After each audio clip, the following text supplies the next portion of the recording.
What is going on, everybody? Welcome back to another episode of Kinda Anime, your home for all of the anime talk you could want here at Kinda Funny. I'm one of your hosts, Barrett Courtney, and joined with me today, as always, is the Lemillion to my Sun Eater, the master of hype, Snowbike Mike. Mike Howard. Mikey, how are you doing today? Barrett, I'm happy to be here on the orange and purple set. I'll tell you what. It's rare, man. It's rare and it's special because we did episode 1. Yeah. And then we took some time off. Yeah. And then you came to me and you're like, Mike, it's game time. Be ready. And there I was. I watched a whole bunch of anime in preparation of this. I did my homework.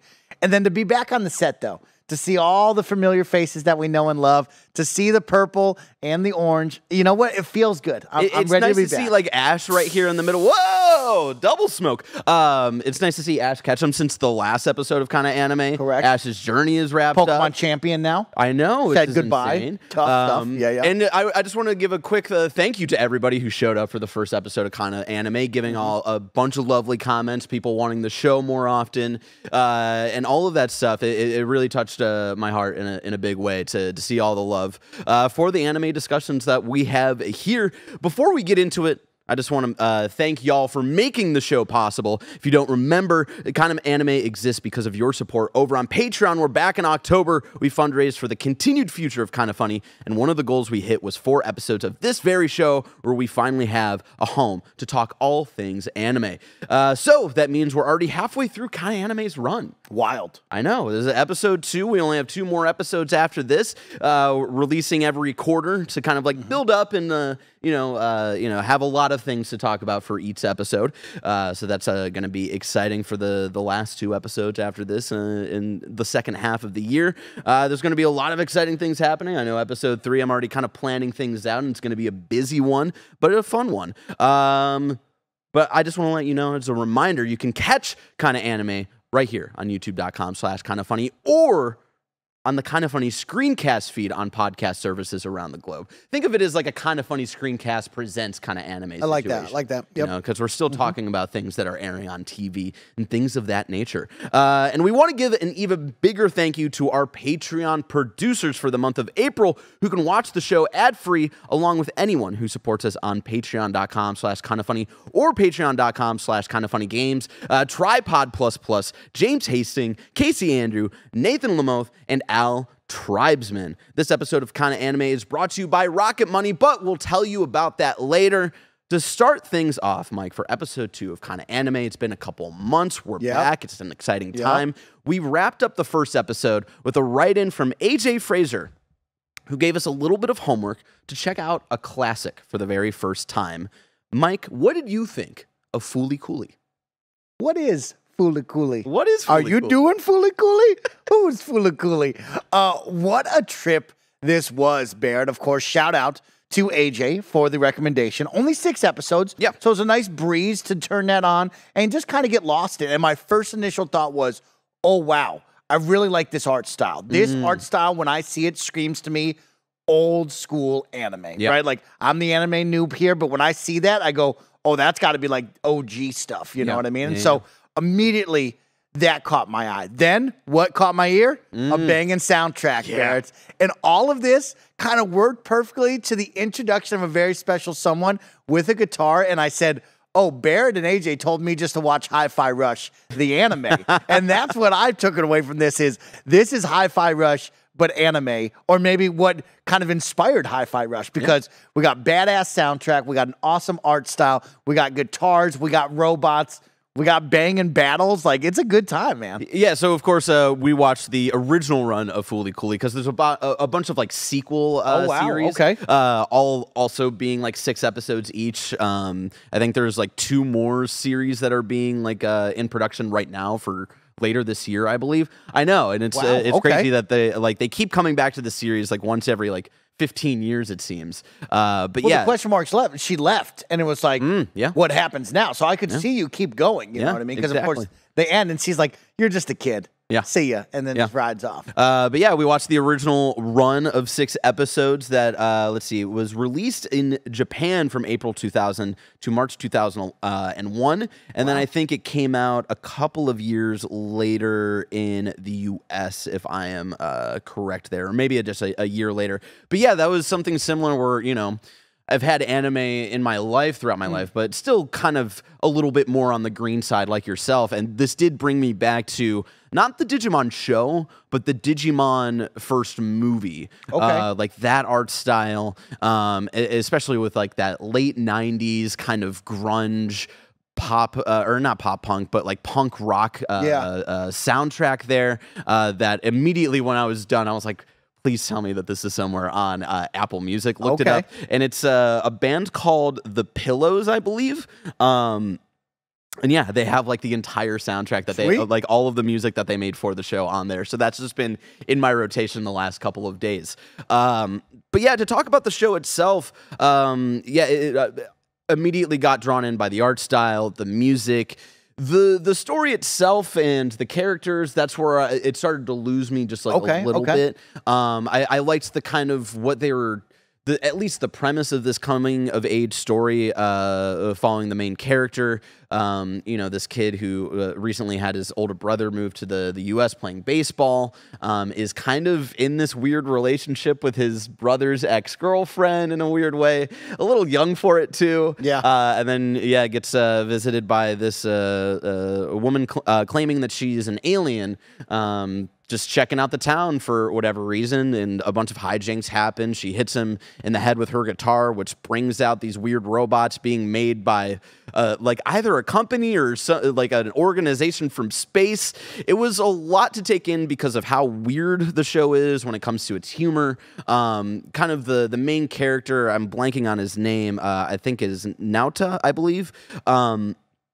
And like his view of, you know, growing up in this like very mundane town, but then being thrown into all of this craziness. And then, just like all of the weird plot of like, is this an alien invasion? What is the pink-haired lady's goal in all of this? Yeah. And I walked away being like, this was maybe a little too weird for myself, but I still had a fun time. I really appreciated going back and being brought back to something from like the late 90s, early 2000s, because even though I didn't grow up watching this show, it definitely like kind of brought me back to my childhood a little bit. So I did appreciate it. Yeah, I liked the coming of age story, right? Like this isn't something that I normally seek out, nor have I really watched in the anime world, this genre, right? And so like it was kind of cute, and it caught me right at the beginning of, oh, look at him with this cute little girl, and like they're making out underneath the bridge, but like it's not his girlfriend. Oh, it's like the brother's girlfriend, but also the brother saved her during a certain situation, right? So like that was a whole interesting, weird scenario, but like it was a fun little relationship that they had. And then to see her get jealous of this pink-haired girl that came out of nowhere on a moped, right? And like the art style when people got banged up by the moped, or when she smacked someone in the face with the guitar, was like really, Where really they just cool, go into right? manga panels, Correct. like very early on. Episode 1 and the finale, right? Of like, it was too much money to do the manga panels. They told us not to do the manga panels. I did love how like fourth wall breaking it was, Yes. in like very tongue-in-cheek ways. It felt like ripped out of like a raunchy MTV late night show. Yeah. Right? Like they even brought up MTV at one point, but like the music mixed with that weird manga part, mixed with like the uber horny, we're going to talk about sex, but call it fooly cooly, but it's not sex, but it is sex. Yeah. And like they had this weird back and forth that felt like Ren and Stimpy, or like a late night Cartoon Network MTV show that you'd be like, what am I watching? Yeah. But I get it. This is we're in Adult Swim right now. Exactly. Or we're staying up late, and what the hell does this all mean? I don't know, but you know, there's something that definitely pulls you in for it for sure. But yeah, I enjoyed it. I had a fun time. Yeah. Any final thoughts on? Yeah, on there's so much still to talk about. Oh, I mean, the giant iron, right? Like that giant corporation up top, but then like the hand came out of nowhere, and they were gonna iron our brains and smooth out the wrinkles. I thought was always so weird, and like, yeah, it just goes into like the late night MTV. Like I'm smoking on a joint, like my mind is getting blown. Like they're gonna wrinkle my brain so I can't think. Like holy cow! Or like when the hand came up and all of the steam came out, and the kid got really sad because the pink-haired girl went outside of the steam, but like inside the steam, it felt like, oh, the town is just here and like there's nothing else, right? Yeah. Or she was like, hey, let me take you out, and they like drove around, and you could feel like he started to love this girl and like wanted to be with her and like understood.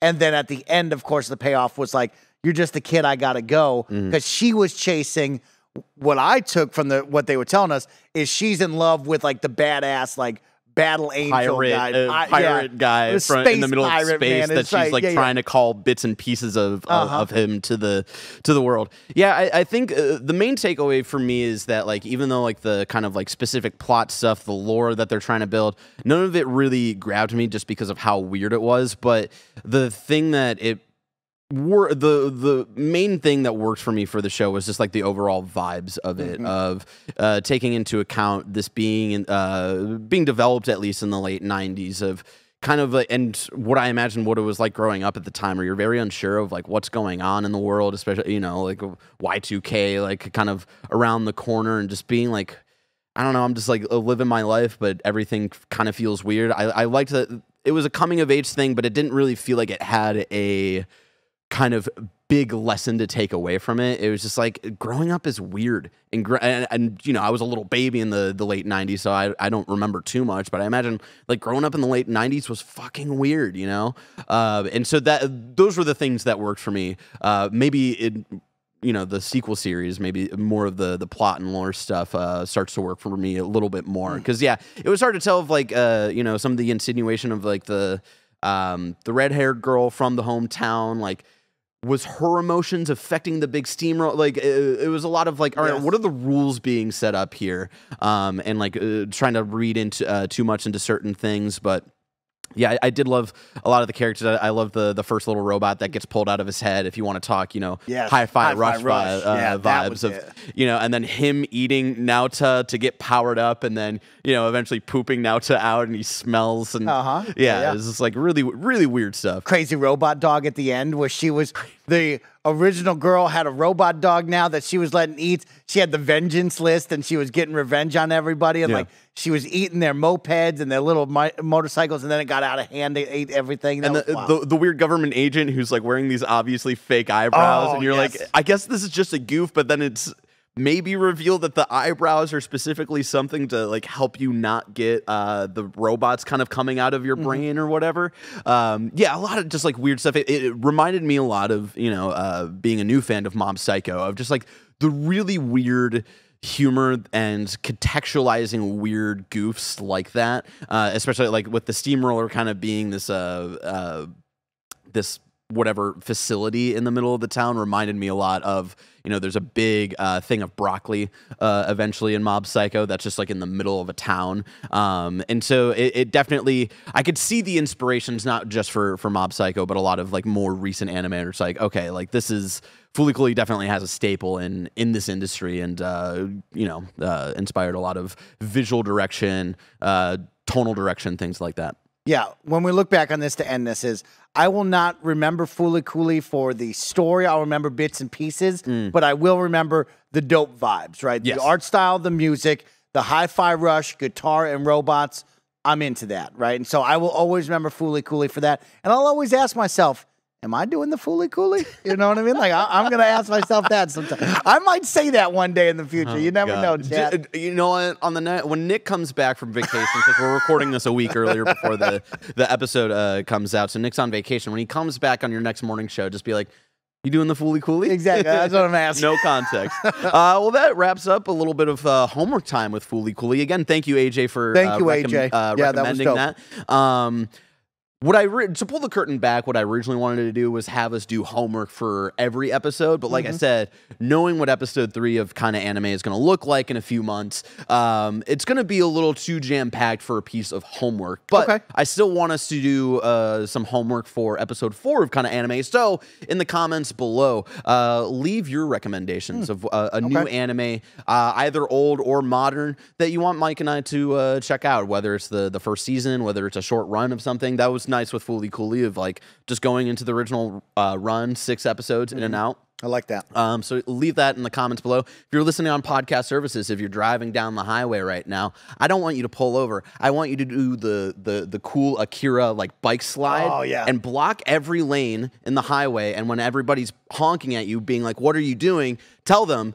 Leave your comment in the YouTube video to let Barrett and Mike know what they should be watching for the final episode of Kinda Anime way further down the line. But with that, Mike, let's get into a little bit of general what you've been watching. Mike, you been watching anything? Barrett, you know what? I haven't been watching much besides, of course, our homework. some My Hero, which we're going to talk about, and One Piece. But I did go see a movie with you and your loving wife. And I guess I'll talk about that. A little Demon Slayer movie. You and I went there into the theaters, and I always find it really special for me. This is my third anime in the theaters, right? I've seen both the My Hero movies in the movie theaters, and they both have been very special things, right? You get to see the community. You get to see the audience. They all come and celebrate. My Hero in particular was always special because they had the movie posters, T-shirts outside. It's a little different, you know what I mean? But I got to see a different fandom, which is Demon Slayer, right? I get to see the kids dressed up in the iconic green and black checkered, right? Like, you get to see the cool mouthpiece. Like,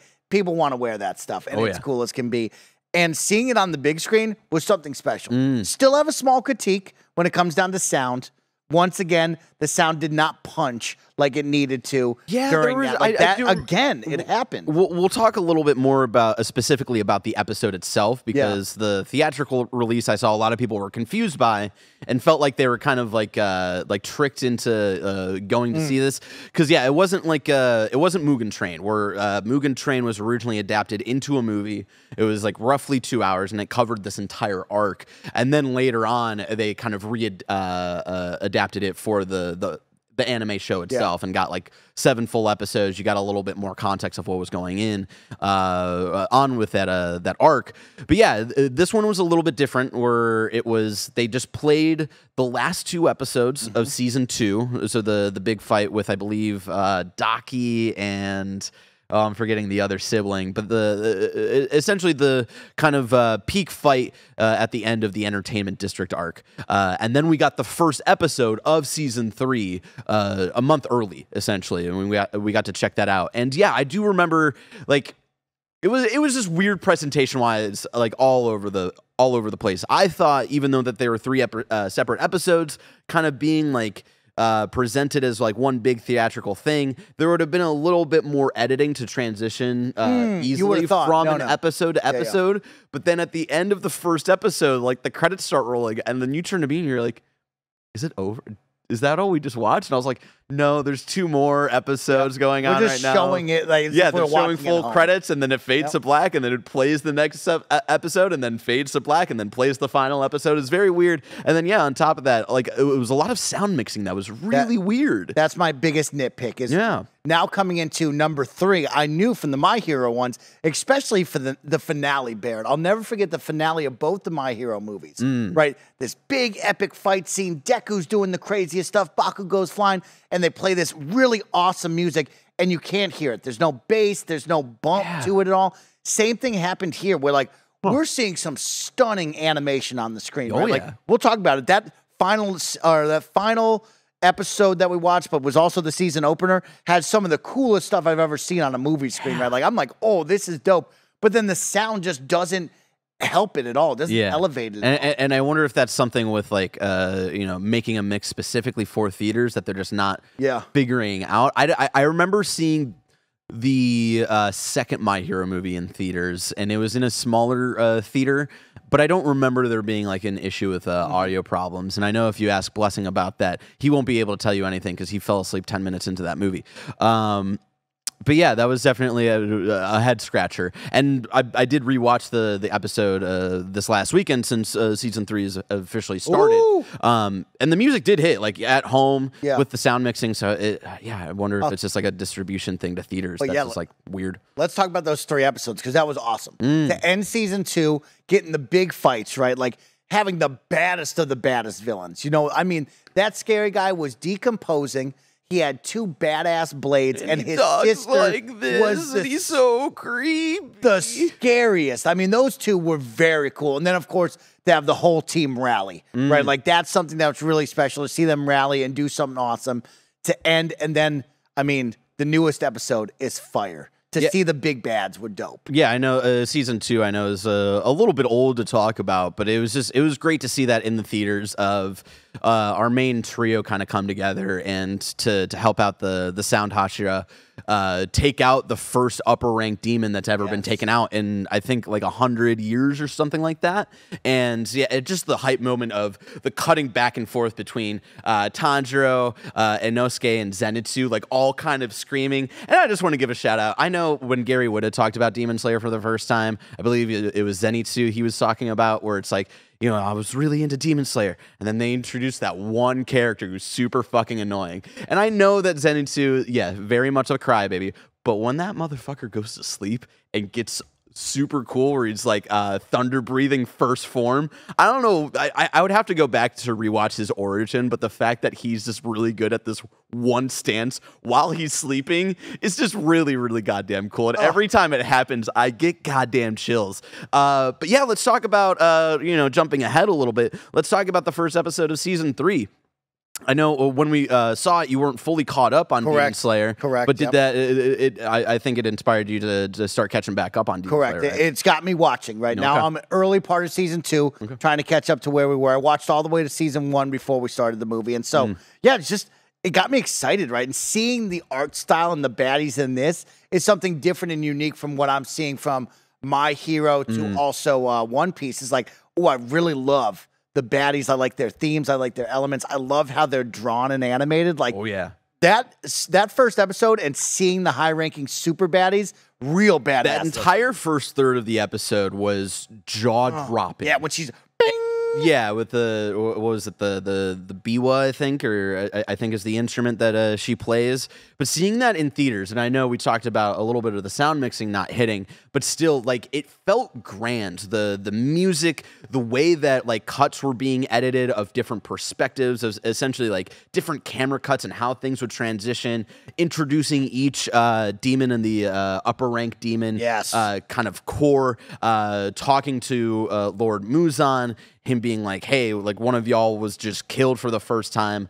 You know, y'all have become, you know, a little bit weak-willed here, and you're not doing what I want you to be doing. And the fact that one of you has died, like, we got to get real about the hitting back at the Demon Slayer core. It felt like a stage play, that first third of the episode, with everything and how grand it all felt. And I felt that again watching it at home. Like, I thought maybe it was just like being in a theater where I felt like I was watching a live stage play, but watching it again yesterday at home, it still has that grand feeling. Yeah, that was just like, what a way to introduce the upper, like all the upper rank demons, because the one that we kind of focus on in the beginning was the same upper rank who killed oh man, I'm blanking on his name, but the Fire Hashira, who I'm wearing a shirt of right now, Set Your Heart Ablaze. It's that same upper rank demon, and kind of seeing all of these characters be introduced from his perspective, showing off the Infinity Castle, which is like their weird base, and he, like, the way he, like, just kind of like falls back and starts like falling, and just seeing the grand scale of the Infinity Castle for the first time. Maybe a little bit tease of maybe we'll go back to the Infinity Castle at some point, but yeah, super, super epic. And then, of course, we get into, you know, reintroducing our main heroes. Tanjiro's been knocked out for a couple of months, you know, getting the hijinks with Inosuke hanging up on the ceiling, and just, you know, bringing back the lovely, charming vibes of the show that we sometimes forget when everything is super intense all the time. And then we go on the journey with Tanjiro because he chipped his sword again. New sword, and we go to the swordsmith village, which is a really cool, interesting concept of, like, nobody knows exactly where it is. Tanjiro has to be, like, taken person by person and is blindfolded, and because they know that he has a really strong sense of smell, they plug up his nose as well. Yeah, what do you think of the introduction of I thought that was rad. Okay. Yeah, I thought that was really rad. I loved how they took different people to different places, and then they didn't even know where they were going to get to the village. And then the village is super cool looking, right? Like, reminds me of, like, we're up in the hills now. We have this really special, unique setting, and like, I liked the tone of where we were going. I like that, you know, it's a part of the universe I didn't think would ever be fleshed out, but, like, yeah, like the swordsmiths are like their kind of own organization within the Demon Slayer core, and there's a whole hierarchy of, you know, like the tiny little mayor guy, and, you know, everybody, like, can visit if they want to like have their sword worked on, and I thought it was interesting I think it's the mayor who says, like Tanjiro's apologizing for breaking his sword again, and it's the mayor who's like, "No, your swordsmith sucks." Yeah. And of like, "Oh, interesting." So you know, there's some interesting things that we might follow up on there. And then there's this whole mystery, Mike. We had a dream sequence right when Tanjiro was waking up. Seems to be one of his ancestors meeting this swordsman from way back in the day, holding a baby with the really long hair and with the same earrings that Tanjiro wears. It looks a lot like Tanjiro's dad, but isn't his dad. And then we, at the end of the episode, see what seems to be a training dummy that also looks like this man. Like, do you have any thoughts on like who this guy? Like, I'm so fascinated to learn of like more of like who this person is who looked a lot like Tanjiro's dad, but maybe isn't related to them whatsoever. Like seeing like the flashback in Tanjiro's ancestors' memory, it doesn't seem like they're related. They just happen to know each other. So I don't even remember that part. Okay. It has been a month, to be fair. The parts that I remember the most are the Infinity Castle and then the trek to the swordsmith village. That's what I remember. And then I think there was a moment where we walked upstairs and went to like the hot tubs to rest, right? Oh, yeah, girl there. That's all I remember in that. Okay, yeah. We got to get reintroduced to the Love Hashira, and then we got reintroduced, I forget his name, but the Mohawk guy who's like really scarred on his face. Bad boy, yeah. Who was also part of the same crew that Tanjiro kind of like got inducted into the Demon Slayer Corps with. And we've seen him like once since then for a brief moment. So maybe we'll get to learn a little bit more about him. And we also got like a brief moment with the Mist Hashira at the end of this episode. So a lot of characters that we've known about, but haven't really gotten to know for a while. So, you know, it seems like we're going to focus on a little bit of a different cast this season, which is exciting. And Inosuke and Zenitsu are doing their own thing right now, which is rare. You know, we get to usually see a lot of them. So I think it's going to be a nice way to kind of build out more of these characters that have been set up over time. Yeah, special for me. I loved going to the movies with you. Yeah. That was a cool time. And then got me excited about Demon Slayer. Hell yeah. You know, I think it's an uphill battle to recommend me stuff when I'm so tied to One Piece and My Hero. So, like, going to see that, it's like, oh, hey, we're going to go for a 2-hour experience. We're going to watch a movie, hang out at the mall. And then, like, I walked out of that going, man, I'm interested in Demon Slayer now. I go watch that. Hell yeah. What you been watching? I just want to run through some quick things here. The first thing I want to shout out that was one of the big shows that was part of the spring season of anime was Buddy Daddies. Shout out to Buddy Daddies and Kate Sanchez for putting me onto this and tweeting about it a lot. It's an original anime. It's not based on any manga. Made by or being worked on by PA Works. And I'll just read the basic synopsis. Buddy Daddy centers on a family of 3 who aren't related to each other. Kazuki, Kurusu, Reisuwa, assassins who live under one roof, and Miri, the daughter of Kazuki and Rei's assassination target, who ended up being picked up by Kazuki, who she thinks is her biological father. So if you're missing the kind of spy family hijinks, kind of at least the basic premise of like these 2 adults who have a very dangerous profession and then, you know, adopt a tiny child to, you know, try to find that balance of what they, you know, do in their nighttime life and, you know, learning how to be parents. And I think that's where the comparison kind of ends, really. I think Buddy Daddies kind of wears its heart a little bit more on its sleeve than Spy Family does. Like, a very similar premise, but definitely different vibes. I would say Buddy Daddies feels more front-facing wholesome in a lot of ways, where Spy Family, I think, does a lot of mixing of, you know, little wholesome moments, but then, you know, hijinks and, you know, secret, like, you know, espionage stuff. Where Buddy Daddies is like, it's really just these 2 dumb himbos just like learning how to raise like this tiny little child, and it's really sweet. It's only 12 episodes, and again, it's an original anime, no manga that it's based off of, so I don't even know if it's going to be planned for another season. And then the way it tells its story within these 12 episodes, it was a great in and out adventure. There's a lot of times where because I didn't know how many episodes it was week to week, there were a couple of times where an episode would end and I'd be like, is that where we're ending this season? You can't end it like that. Like it does a really good job of, you know, keeping you on the edge of your seat, having some fun laughs of these two idiots who are just like trying to learn to be dads.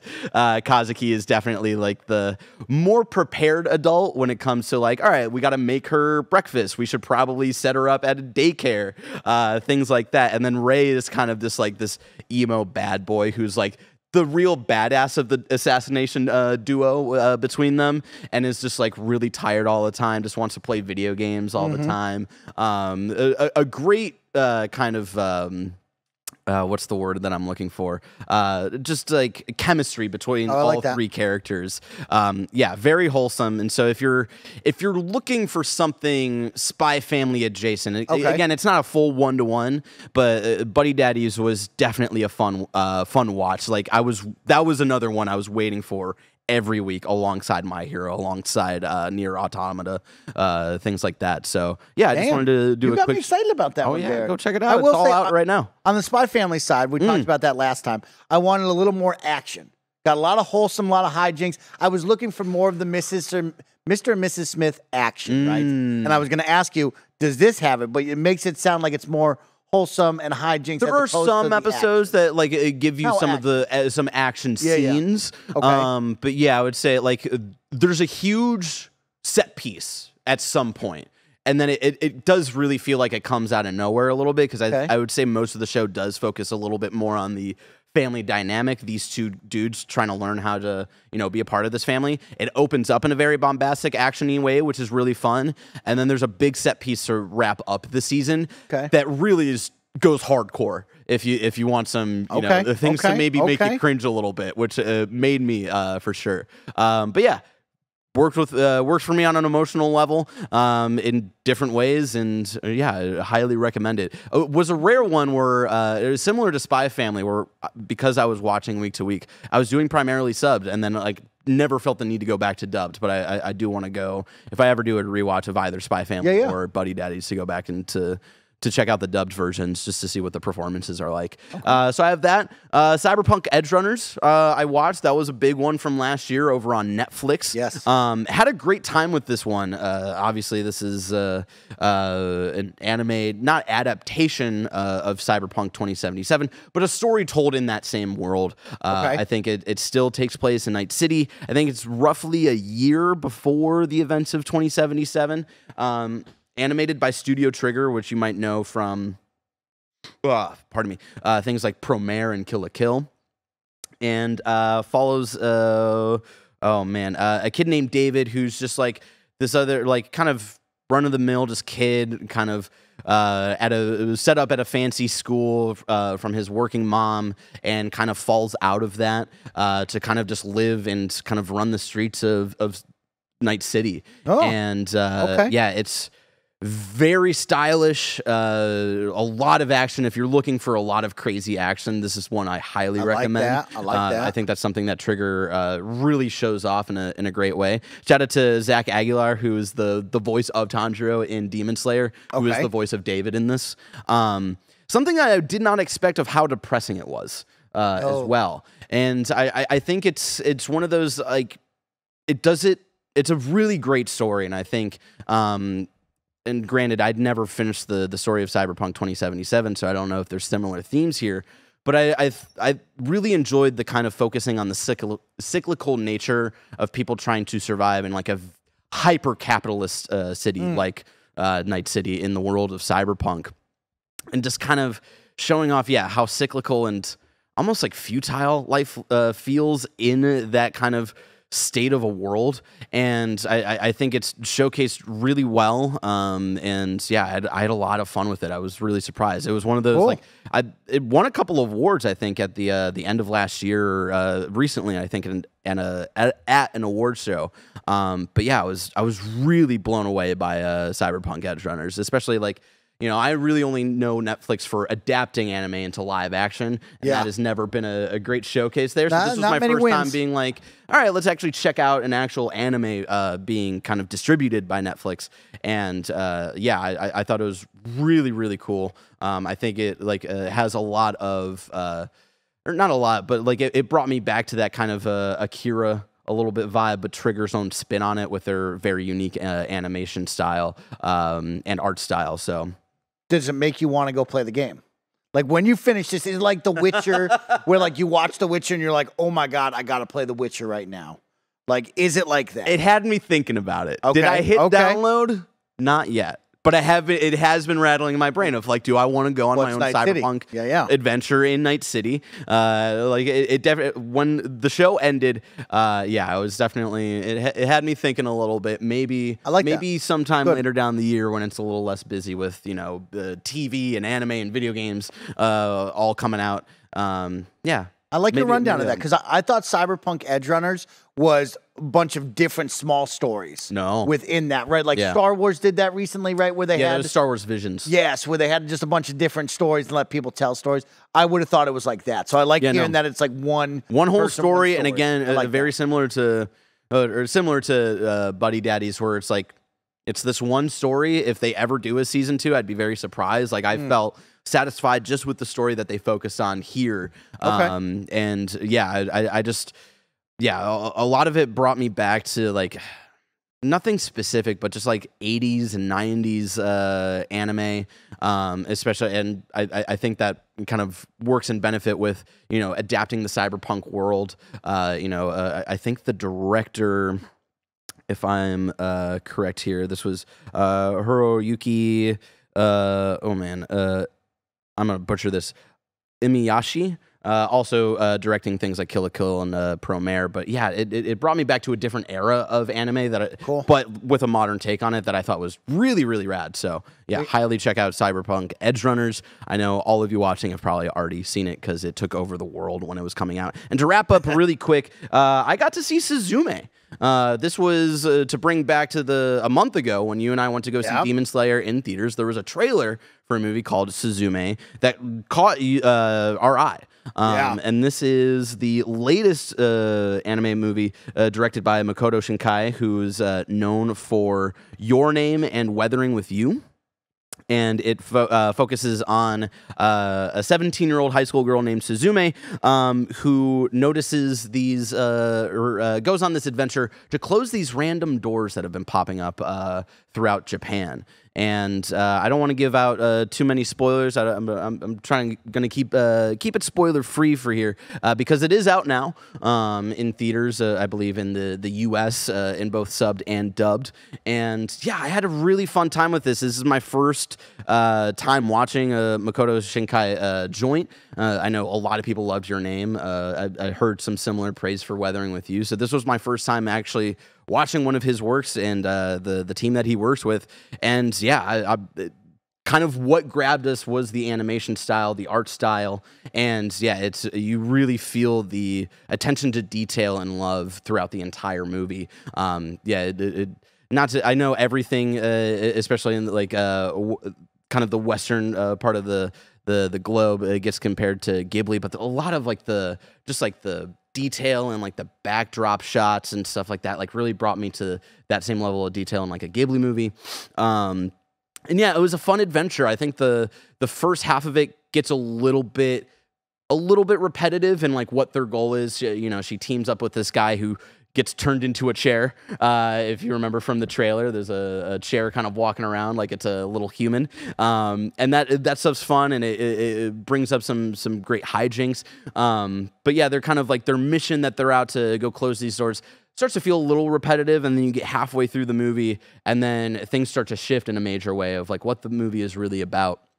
And yeah, so I think at that halfway point, I was like, I don't know if I'm feeling this. And then it kind of brought life back into me, where I was like, oh, no, now I'm back into the twists and turns here and what the rest of the story is. But another like similar like coming of age, just like trying to find Suzume, trying to find who she is as a teenager, and kind of going on this journey of remembering to connect with others after, great loss, which, definitely everything came together in that last kind of big action set piece at the end of the movie in like the last 5 minutes. And it really hit me with an emotional punch that I was not expecting. Because a good chunk of it, I was like, all right, what are the themes being set up here? What are we specifically saying when it comes to this coming of age tale? And I think they pulled it off in a great way. And yeah, again, if you're looking for more like kind of really hype action sequences, I know, like, when I say they're looking to close these doors across Japan, it sounds a little mundane, but what they're trying not to let out of these doors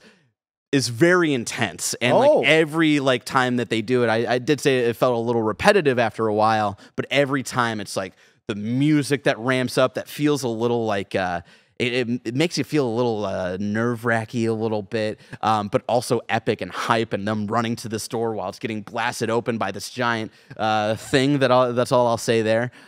Great performances. Again, I watched in subbed, but still, that was like one thing that really stood out to me was the Japanese voice actor performances there.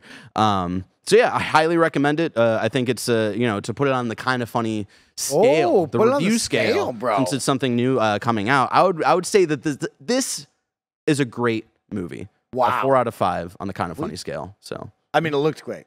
So yeah. I'm glad that it stood that. So that's highly recommend it. I don't know when or if it'll come to streaming on Crunchyroll or Funimation or any of that stuff, but yeah, it's out now in theaters by the time you're watching this, I believe. It just I think just came to the West this last weekend, so there you go. Highly recommend it. Mike, let's get to our shared love. Let's talk about it. My Hero Academia Season 6 Part 2. Last time we were here, we covered all of Part 1, which is the huge, complicated, so many different storylines kind of being interwoven into all these episodes of the war arc. Yes. And you were, we left off Season 6, Part 1 with you being a little disappointed. You thought this was going to be the big wrap-up when it came to the Shigaraki storyline. Yep. But now we're in the aftermath of the war. Mike, how do you feel after being what felt like a little letdown from Season 6, Part 1? You loved the highs and the roller coaster of that. How do you feel now seeing what the aftermath of the war is? Barrett, they absolutely crushed it. I was not anticipating the story that could come out of this, right? I told you in Part 1 of Kinda Anime, after Part 1 of Season 6, I said, that felt like everything they have to give me, right? Like, that was the most epic climax we could have got to. That's where it probably should have ended, because now where do we go, right? Like, what happens now? And oh boy, we start off and we break all the baddies out of Tartarus and all the jails in the surrounding area, and it's like, oh, we're far from done, Barrett.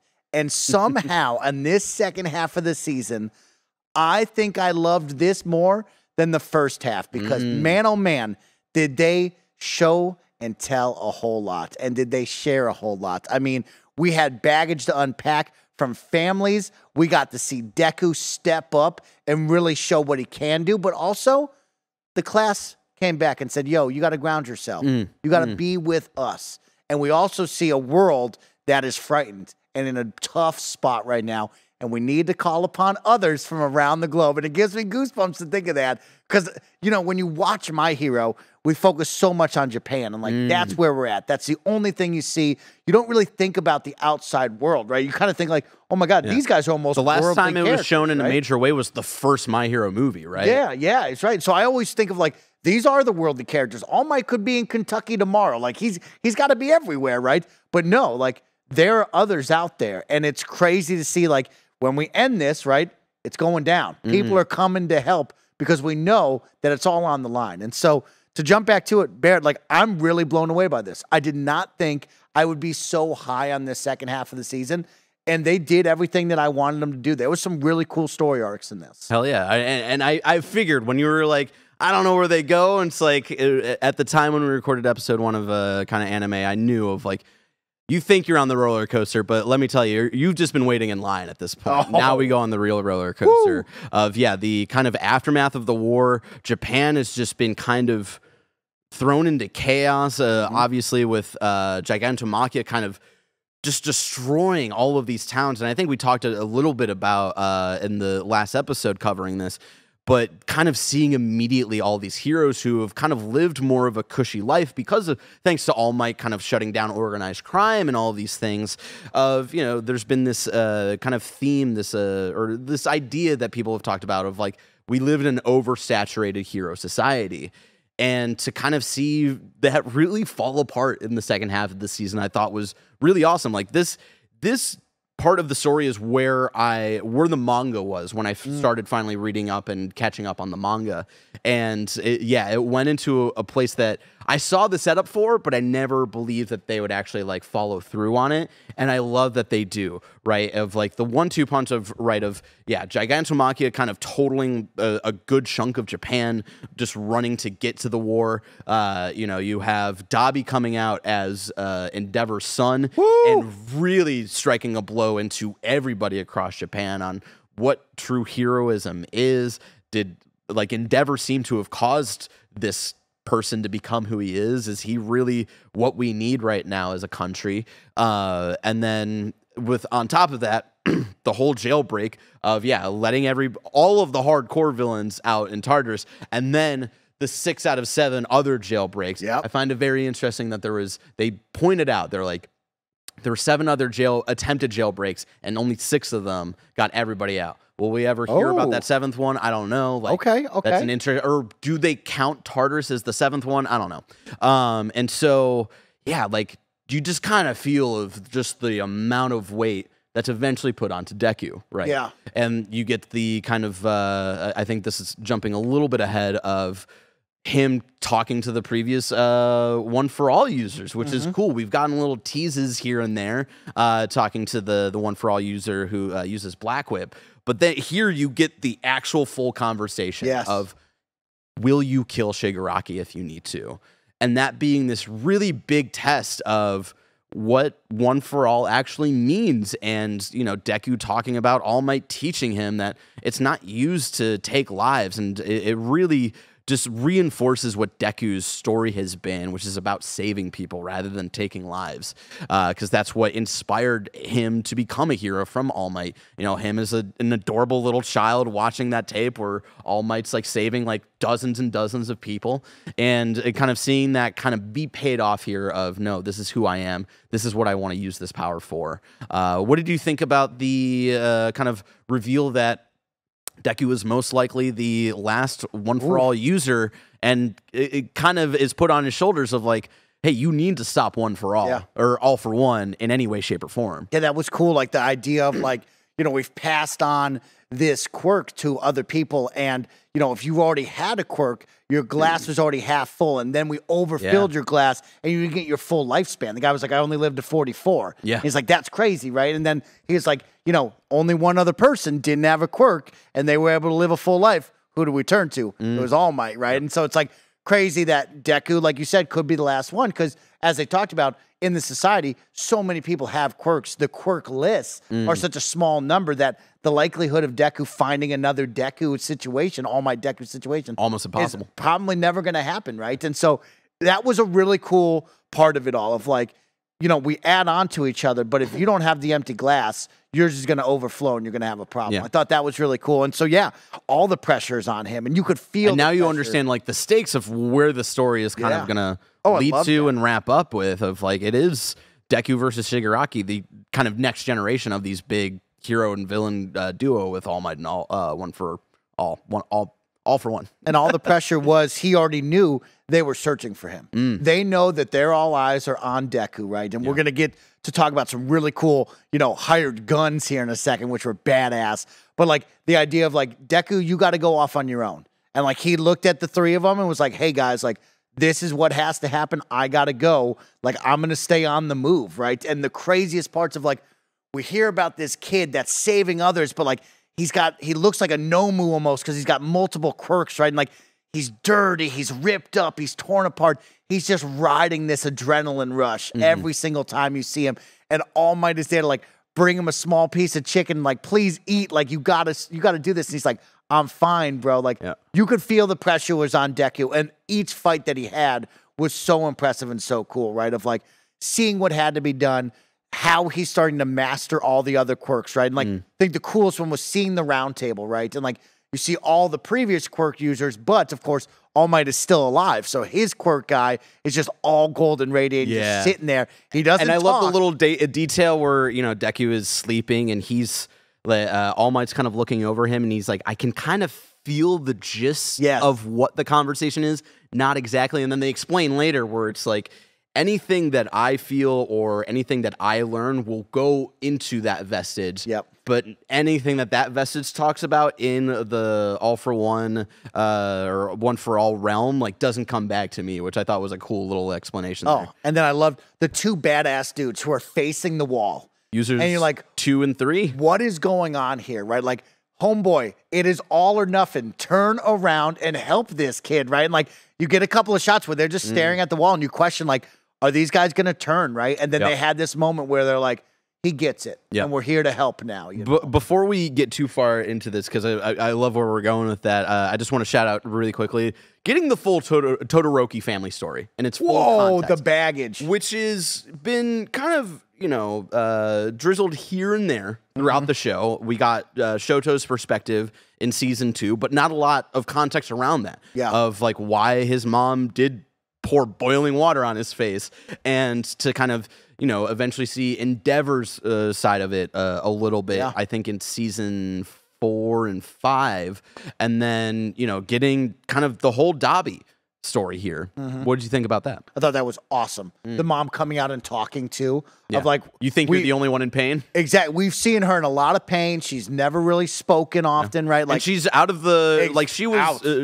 in a facility, and now she let herself out. Brother, sister, mother, and Todoroki all there with Endeavor. Like, hey, Dad, like, you got to get up. We've all gone through pain. We need you, bro. Before they come in, and Endeavor's like, man, like, this isn't, you know, like, I should just give up. These, like, I shouldn't be number one, all of this stuff. And then Todoroki opens the door, and he looks over, and he goes, the classic Endeavor, Shoto! So good. So good. And that was a really touching and special moment, right? Of like the family coming together and all saying, hey, we've had parts where we messed up, and we have parts where, like, yeah, you messed up, Dad, right? But like, we need to come together and stop him because, like, he's coming no matter what. And like the cut back to like Dobby smiling on the couch, and you know he's thinking of them, just waiting for his moment. Was badass. And really getting his side of it was just truly tragic. Of, you know, this, you saw Endeavor try, and not really, he wasn't equipped to be a dad to people that he was just creating just for the obsession of, you know, beating All Might, right? Oh, man. But to see, like, that obsession go to Dobby, I'm blanking on his real name there, and also be obsessed with, like, no, Dad, I can fucking do it. And, like, the tragic thing of, like, his firepower is better, or like bigger than Endeavor's, but his body and his frame is more like his mother's, and he literally can't handle it, and he's scarring himself because of that. And you get the kind of backstory of why he stapled pieces of his, like, burnt flesh back together.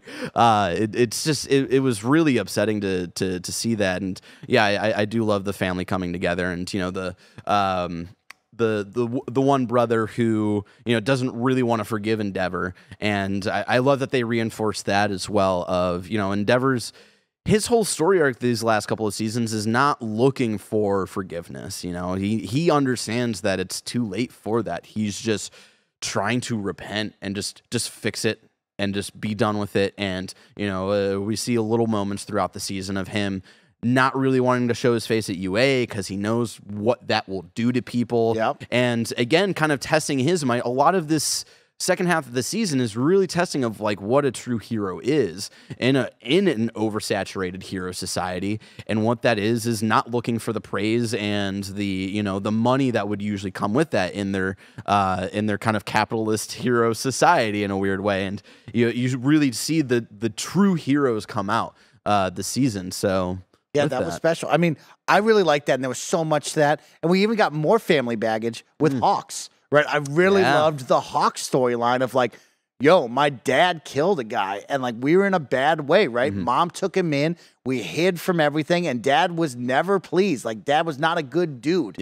And Hawks, like, you got those wings for nothing, do something with it, you know what I mean? And then, like, him being introduced into this program when he was, like, I don't know, like 6 or 7 or whatever. Exactly. And he had the Endeavor toy and was like, this guy saved me. He got me out of that situation because Endeavor got the dad. I will say God, I was a little disappointed because, again, I'm you know, I catch up with the manga every week when it comes out, and in the manga, at least, when he learns that his dad was taken in by Endeavor, like in the anime, it shows, like, Endeavor kind of glowing and coming alive a little bit.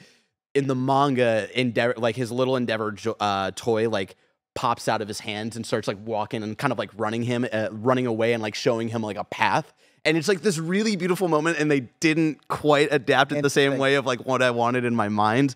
So that I was a little disappointed in that, but still like a beautiful moment of really learning of who Hawks is. Yeah, Hawks, and then his mother, of course, having to separate from her, but also like bad guys figured it out, and they got a hold of her. You know what I mean? Then of course that led into Hawks going into this program and what Hawks became, the hired gun, right? Like Hawks had to work behind the scenes doing bad stuff because we got introduced into an awesome lady who was the baddest around, who had Hawks' job. Yeah, so let's talk about what people call the Dark Deku arc of him kind of going out and kind of being a vigilante. He's not really supposed to be like his own hero going out and about. He's got a provisional license, but yeah, he's really just going out, technically teaming up with Endeavor, Hawks, and All Might, but really just kind of going off on his own. And the first big hired gun that he runs into is Lady Nagant, who was hired specifically by All For One to be on the lookout for Deku.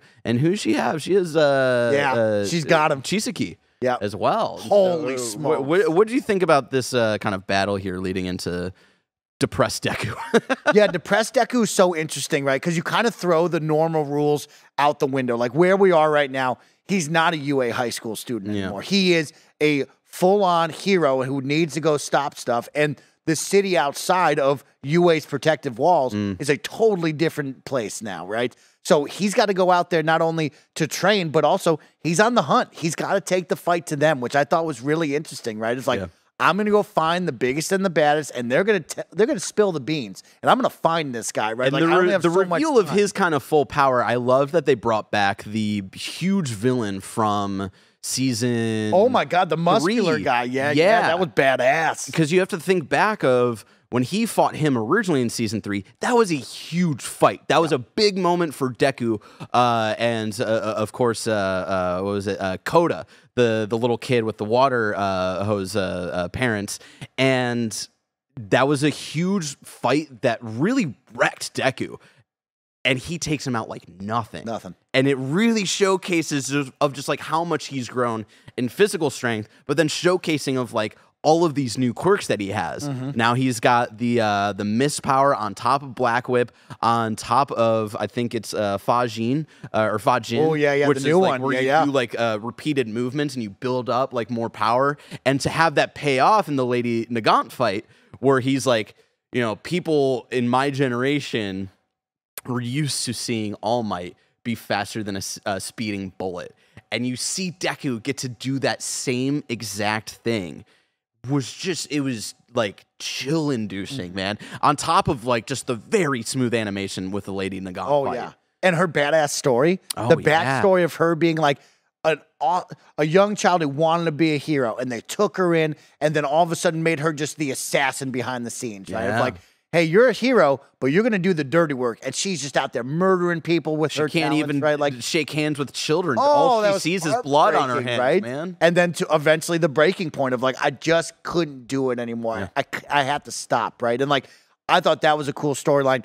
Her quirk, epic, right? Taking off that body horror, man. It's so gross. That beautiful freaking hair that she would take apart, build whatever bullet she wanted, and the gun was coming out of the arm, right? Like, that was so badass. It's cool. And of course, what does All For One do? We make a deal. And then he gives her a power. And now she has the float. Yeah, the airwalk, which is like so cool. She's doing the wanted. She's moving the bullets around. And then, like you said, Deku just outsmarting her, right? Of like, I'm going to put the mist out. I'm going to throw decoys. I'm going to listen where she's at. He's still Deku. And Even though he has all this power, he still has like the strategic brain that he's been building since episode 1, and yeah, that was really cool to see all that like pay off. And yeah, again, shout out to the animation really, specifically in the second half of this season. Really beautiful. Very well showcased in the opening, the new opening for this arc as well. Just absolutely mind-blowing. And then, after, the confrontation with Nagant, her finally giving some information because she sees the light that still shines in Deku and Hawks' eyes. And then we get Deku in a really bad place and is messed up from going to the, what was it? Like, essentially the KKK version of this universe, but for like anti-creature. Oh yeah, that court was sad. people. That was really sad. Yeah. Learning about that like in a quick scene, I think in the first half of the season. But it's the same house, and Deku goes there with the team up, and is expecting to find somebody there, and it's All For One instead being like, yeah, like All Might, he had my interest for a while, but he's so boring. He's so last year, who's got my interest? You. Now it's your turn. Yeah. And the way he flips that back on Deku, where like the now it's your turn is such a big moment at the or near the end of season 3, where it's All Might's last fight, and he says that Deku knowing it's for him, right? And for All For One to bring that back is just pure evil. And then we get Deku really in a bad place of just abandoning All Might eventually, like not wanting to be around people because he's scared of losing anybody or getting anybody else hurt. And, like it was heartbreaking of All Might trying to reach a hand out, similar to what Night Eye was trying to do with All Might, when All Might was also obsessed with like, no, I'm going to do this and I'm going to destroy myself for the sake of upholding the society that has a lot of problems going on in it, right? And I love that we got that moment, as well as heartbreaking as it was, to see All Might kind of understand what he did to his relationships, what his motivations, and how that kind of turned society into the way that it is now. Not saying that that's exactly the wrong answer that he had of the time that he grew up in, but seeing of like, we can't just rely on one person anymore, right? Yeah. And that's a big theme throughout the show that I really love that All Might had to reckon a lot with. And yeah, Deku just kind of destroys himself. There's a joke at one point talk about the big fight this season when Class 1A eventually finds him in the wild and kind of saves him. That moment where he's kind of facing them and they're yelling at him of like, come back. In the manga, Bakugo calls out, it looks like you're even drawn differently nowadays. And I wish that was also a moment, but I know the anime doesn't like to be as fourth wall breaking as the manga is. But Mike, let's talk about, I think, the highlight of the season, Class 1A versus Deku. Oh man, they had to come. Yeah. He needed to be grounded again, right? Like we've seen the whole part of this second half of the season was this badass, like, we're underground because we got the 1 through 3 and All Might. We're making phone calls to Deku. We're in these badass black cars. We're finding Deku for a quick one. We dap up. He goes, right? And like, Deku's lost it. He's going wild because he's also on a timetable, right? We know that like he's got 2 months and he needs to make the most of it ASAP before he gets back on his feet, right? And so you can see he's getting pushed past to the brink. And the coolest part was Class 1A all gets their letters, and they're like, no, F that. Like, that's my dude. That's my classmate. We're not going to let him go out. Bakugo like even calling out of, like, you guys made the worst case scenario of All Might and Deku working together. They're crazy. Like, they're going to destroy themselves, and that's not what we need. And, it goes back to Eraserhead telling All Might, like, just be here, like, don't put all of this on your shoulders.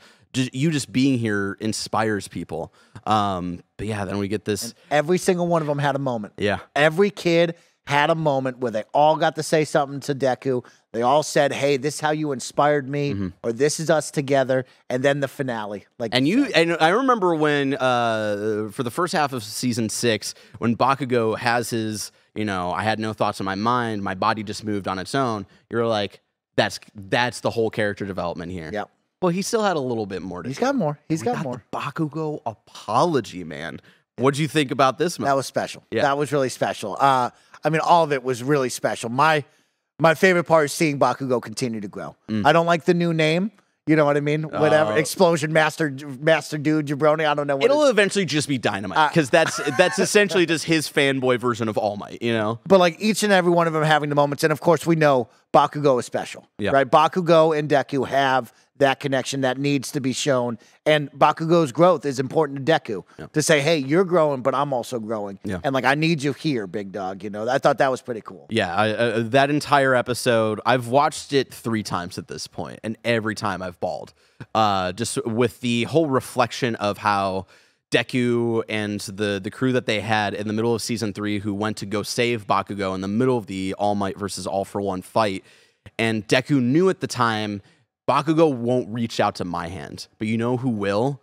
Kirishima, because he knows that Kirishima has been by Bakugo's side the entire time. Yes. And you have that reflected back here where Bakugo knows when he's like doing the huge blast to get them like almost enough speed. And Bakugo, even in that moment, is like, I have a lot to say to you, but I'm not the person to grab your hand right now. Here it comes. And we get our boy back, Ida, class rep. Finally. Getting to hold his hand out, and also him being like, you know, you've always pushed me, and I've always wanted to like kind of be right at your side. And to him finally have that moment where he gets to speed past Deku a little bit, who was showcased earlier in the season being faster than a speeding bullet, and him being able to catch up and show Deku, we are ready to be by your side, which is what the entire story is about, of not putting everything on your shoulders and finding, you know, the typical, you know, my friends are my power kind of stuff. Yeah, that was my favorite moment right there. Was Ida finally getting his moment, right? Of like getting out there and getting a hold, because a lot of these characters kind of get lost in the background, right? We think of the big three. You think of Todoroki, you think of Midoriya, you think of Bakugo. But like there's so much more. And like Ida didn't get much since the Stain fight, right? Like that was his moment. And then past that, we've had a whole lot of other things going on, a lot of other characters.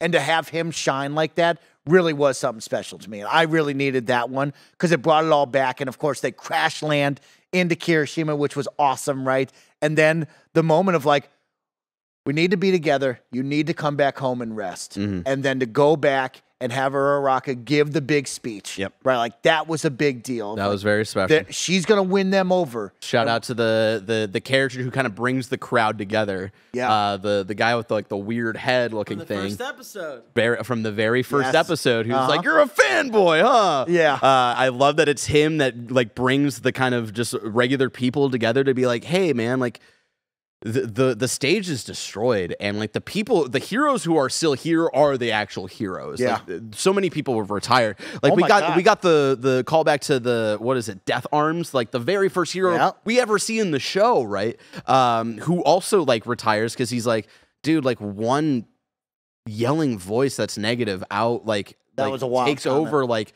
10 nice compliments. And again, this is like not exactly one-to-one in the anime, but in the manga, the way it's paneled, it's very reflective of the Spider-Man No More manga, where the comic where, you know, you see the costume like in the garbage while he's walking away, and it's just like that heartbreaking, like, fuck man, like people are really just like quitting right now. My god, they're quitting because it's a bad spot to be in, right? People are dying. Heroes aren't as strong as they used to be, right? Like it is time for the next generation. To see that happen throughout the whole second half was something special. And then, let's get to the final part. All Might and Stain. We get the message. And when I saw Stain, I was like, I got up out of my seat. Because it's like, oh, snap. We know what Stain is capable of. We know what Stain's message is. Did you have any fear with, like, you know, the tease of Stain being in, I think, a couple episodes pretty early on? I was knowing that he was following All Might. Like, what was your thought there? See, my thought was Deku and him are going to clash, right? Because Deku is on the hunt. He's grabbing anybody he sees. And I was just waiting for the moment of like, oh, we're going to get a Stain part 2 here. Here we go. But no, I was very pleasantly surprised with what we saw. That was a really touching and great moment right there from Stain. And it was a great payoff, right? Because that's something that gets lost in the show a little bit, I think on purpose, because I think it reflects a little bit of like the public reception of Stain, because they're all like, well, yeah, he was part of the League of Villains, and he was running with Shigaraki. That's not really the case. He like also doesn't really fuck with villains. When he was escaping out of Tartarus, he was killing people, and he was like, no, you don't get to escape and go like, you know, kidnap girls and all this stuff. Like, no, dude, I'm not letting you get out of here.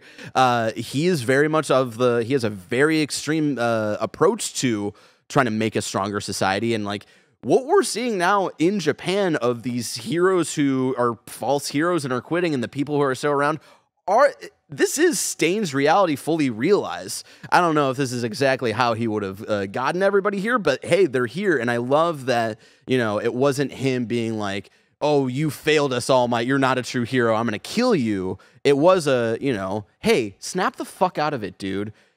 You know, you bring a smile no matter what is in your face. And that's what people need right now. Even if your flame is a little bit smaller right now, that will trigger into future flames getting brighter and brighter. And you see that beautiful image of Class 1A like kind of popping up throughout the stars. It's fucking awesome. That was awesome. Yeah. The stain part was super awesome. And then the final cliffhanger of like, oh, we got the inside information. Yeah. We got 3 days.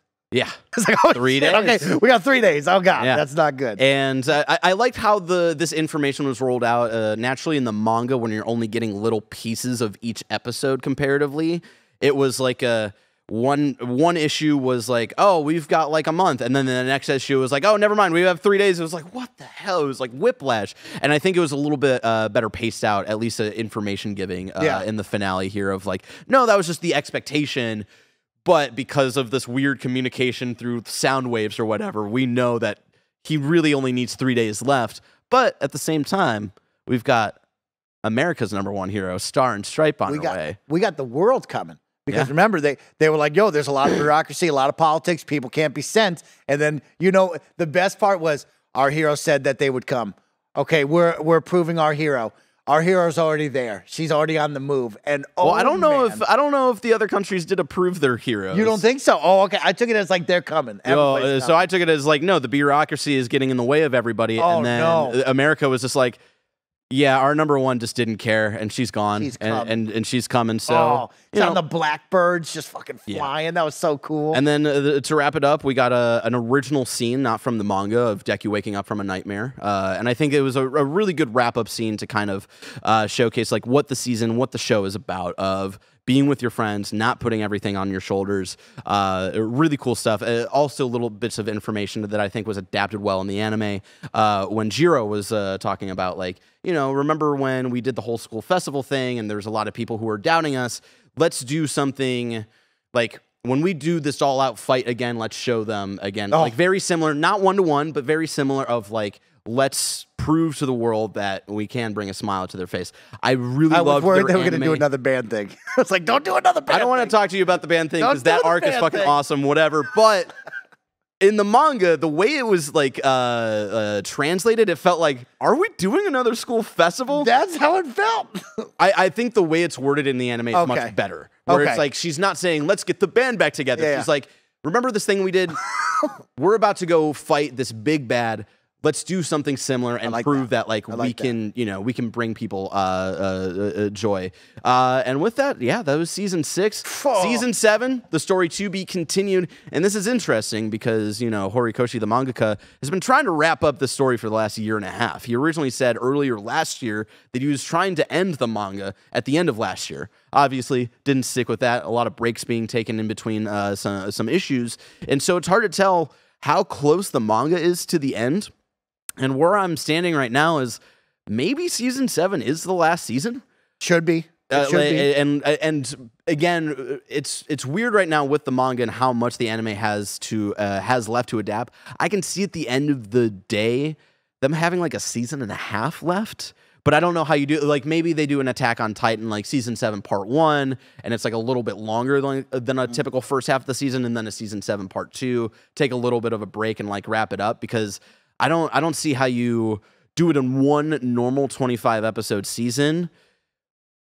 And I don't think that there's enough for an 8th season. So it'll be interesting to see how they roll this out.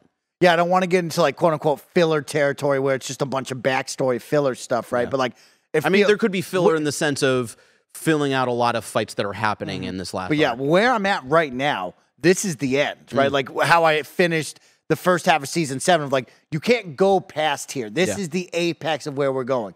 You got me back in on this second half of the season. I believe now. Yeah. Like if you were to give me more, this should be the apex. This should be the climax of we're going to work our way up to the season to give you the very baddest, and I'm going to end it, right? Because if you gave me more, I'd be like, that's not what I want. I want more playing in the sandbox, Vigilantes, whatever stories, but like this is it right here. We'll get Vigilantes as an anime one day. I assume the day that the final episode of My Hero comes out, they'll announce like, hey, we're doing Vigilantes too. Dark Shadow, I want to see Bakugo on his own. Like, give me those. I don't know if we'll get all of that. We'll get Vigilantes adapted into it. Get off by their own, make some new stuff. To wrap it all, well, just really quick, I just want to, to bring back the KindaFunny scale. I would give this entire season a 5 out of 5 amazing. I do think that this is one of the best, if not the best season of My Hero, the way that they brought back a lot of things that were set up in season 2 and 3 and other things that were set up in season 4 and 5. And it really does feel like a culmination. I do understand if like you felt like this was them wrapping up the story. And I think it's because there's a lot of payoff right now. So when we get to the final stuff, we can just focus on like evil versus good. You know, and so yeah, I just a lot of the callbacks, a lot of the emotional gut punches. The fact that the war in the first half of the season was not the highlight of the season is insane to me, right? Insane. The fact that it is Deku versus Class 1A, which I knew secretly, I was withholding that from you. Like I knew that was going to be the true highlight of the season, but yeah, still, it was truly fantastic, Mike. Fantastic. It was for me my favorite season of My Hero. Wow. It had everything that I wanted. High octane action, awesome story, big payoffs. Like it was everything. And so, yeah, I am truly blown away of where you put me on the first half, where you put me on the second half. Cannot wait for more. Now, Mike, before we get to ads, really quick. Yes. Again, this isn't a big, like, let's talk deeply about One Piece, but where is the One Piece, our segment, where we just kind of give an update?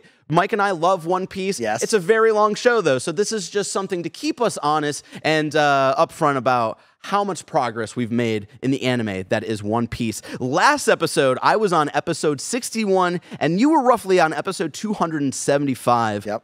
Mike, I will tell you right now, I'm now on episode 86. So it's been a little bit slow going. Okay. Since we were last together. But I finally met Chopper. I'm in the kind of ending arc of introducing Chopper as one of the crew. Oh, with the doc. Yeah, and I love, again, just love it all. So that's where I'm at right now. Mike, where are you at? I am about to pass another century mark. I am at 299 as Water 7 and Ennis Nobby start to hit a conclusion. And man, oh man, CP9, these bad dudes are real bad. Barrett and the crew, this is hands down. I see why people say this is some of the best One Piece because the crew is now showing up and they're having their One Piece moment or their My Hero moment where every single person on this crew is fighting. Every single person is showing that they are a bad dude. All of the introductions to all these characters paying off. I'm loving this moment right now. Of course, we're going off to save a special someone in Robin. And man, Barrett, I'll tell you what. Water 7, this is good. Well, with the pace that I'm going right now, I can't wait to get there in 5 years, Mike. Everybody, this is typically where the show would end, but not today. To wrap up this episode of Kinda Anime, we have a very special guest joining us. You might know him as the voice of Denji from Chainsaw Man. It is Ryan Colt Levy, who we will be talking to right after a word from our sponsors. Shout out to Rocket Money for sponsoring this episode. We all love gobbling up content, and we have an understanding of what subscriptions we use. Or do we? Do you know how much your subscriptions really cost? Most Americans think they spend around $80 a month on subscriptions when the actual total is closer to $200. That's right. You out there. You could be wasting hundreds of dollars each month on subscriptions you don't even know about. Rocket Money is a personal finance app that finds and cancels your unwanted subscriptions. It monitors your spending and it helps you lower your bills, all in one place. Rocket Money has saved some of us here at KindaFunny a ton of money, and it can help you too. Stop throwing away your money. Cancel unwanted subscriptions and manage your expenses the easy way by going to rocketmoney.com/kindafunny. That's rocketmoney.com/kindafunny. rocketmoney.com/kindafunny. Welcome to the show, everybody. Ryan Colt Levy. You might know him as Denji from Chainsaw Man, Rhodey from My Hero Academia, World Heroes Mission, and a bunch of other amazing things that he lends his amazing voice to. Ryan, how are you doing today? I am freaking great, man. To be with you beautiful boys. Are you kidding me? This is an extra special day. Gosh darn it. So kind. Well, thank you so much for... Sorry, go ahead. Cut you off. No, I'm going to cut you off just because I'm extra honored to be here. Because I love the whole KindaFunny crew. I've loved you guys. You guys, like, legitimately, the whole team. Like, I found you guys in like the thick of the pandemic, maybe a little bit even beforehand, and you guys like kept me sane through a lot of the pandemic. So I really, really appreciate it. And it's really cool to be here with y'all. Well, we want to say we're honored to have you here with how busy you've been with all of the con cycles that you've been going through, and yeah, I do remember first becoming aware of you. I remember when My Hero World Heroes Mission had first come out, and I'd seen the movie, didn't really know who you were, but I had remembered that I had enjoyed Rhodey as a character, and I remember Andy was telling us of like, oh yeah, that's someone who watches us, Ryan Colt Levy. I was like, oh, that's cool, and then. And then a couple of years later passed. It's like, boom, Chainsaw Man, boom, Ryan Colt Levy. He's back and he's coming in with a vengeance, playing this horny boy with chainsaws coming out of his body. Of course, like, let's get right into it, right? Chainsaw Man season 1 blowing up like even past like I would say like the typical anime crowd, where I'm seeing people who don't typically watch anime are like, what's the show all about? What has it been like being the protagonist of arguably the biggest anime in the past year? What has that been like for your past year, essentially? I mean, surreal is an understatement. In so many ways, it is like a legitimate dream come true, because I am one of those people who actually found the manga in 2020. I hadn't read many, in recent years, and I kind of, even watching anime, like I loved My Hero. There were a few things that I was keeping up on, but I was kind of just losing my mind, like we all were at that point. I was living by myself. I was locked away. None of us could see each other. I had, I was doing work from home in a smaller apartment, and then one day I saw the cover of this thing and was like, this is pretty gnarly. And I opened it up and instantly was like, it changed my life. It saved my life in a lot of ways. And I remember just like, at the point that I had found it, I want to say all 11 books were already released, or at least, I finished it and then was able to like fully read through all of what they call part 1 now, multiple times. And so I just became addicted to it. I thought it was such an incredibly weird and bizarre and dense and funny and sad. It had everything. And it was so like art house and punk rock, and I remember thinking, like, they're gonna make a show out of this. It's too cool. It would be so awesome to get to read for Denji. Like, that's the dream goal. I never thought I actually would get to.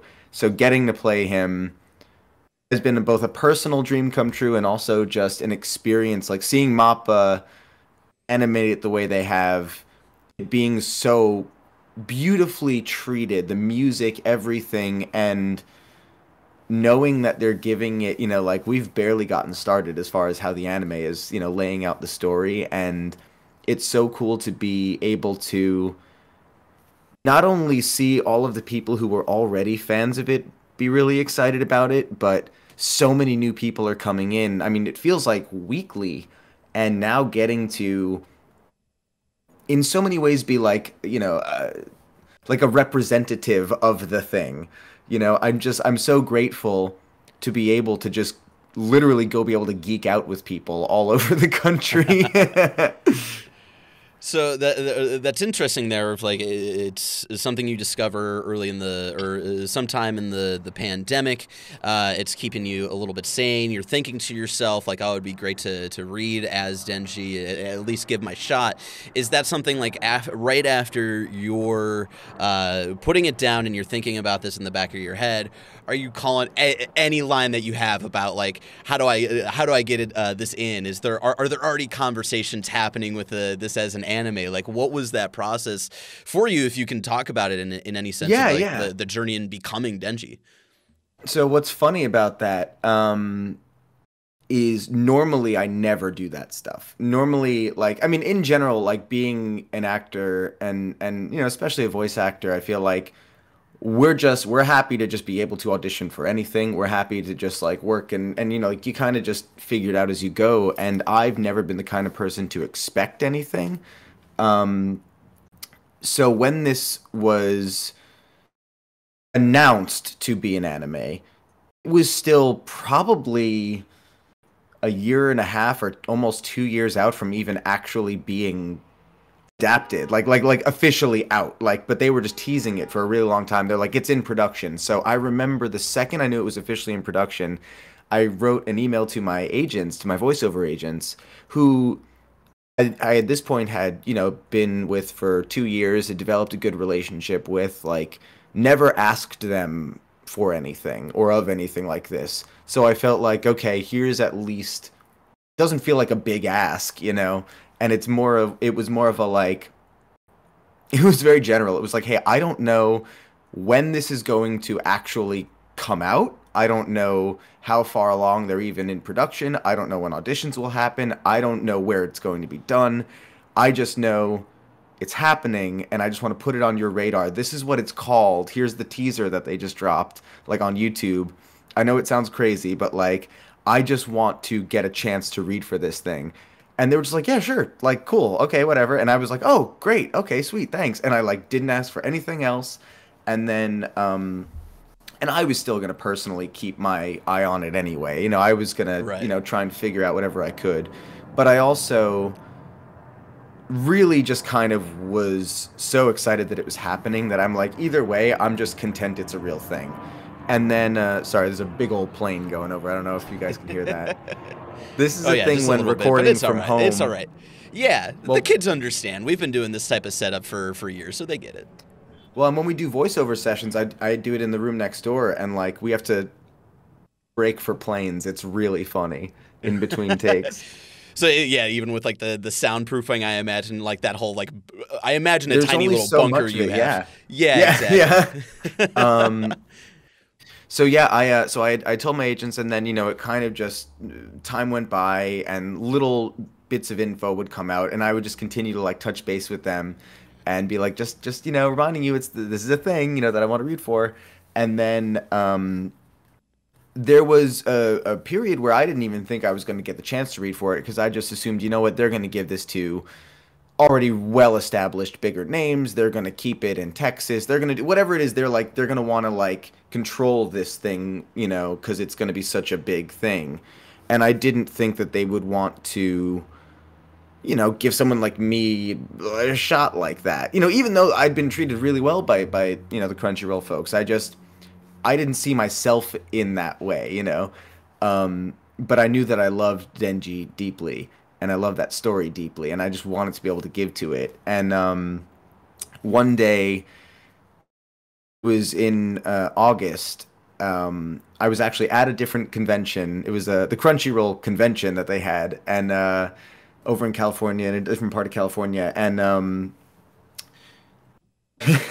and they had a panel. They had where MAPPA, the like animation studio, they were doing a whole presentation. They flew in a few of the creators from Japan, and they were just talking essentially about, like, what the season was going to be. This was 2 months away from it, like, officially starting to come out. So wow. I was convinced it was already fully cast, all of that stuff. And that same day, I get an email, and that's the auditions going out for the show. Yeah, and so I'm like, oh my God, it's real. And and that was I was like, well, here's my chance. And is that usually like that tight of a turnaround in finding a cast? Like, or was that something Can be, a little bit? Yeah.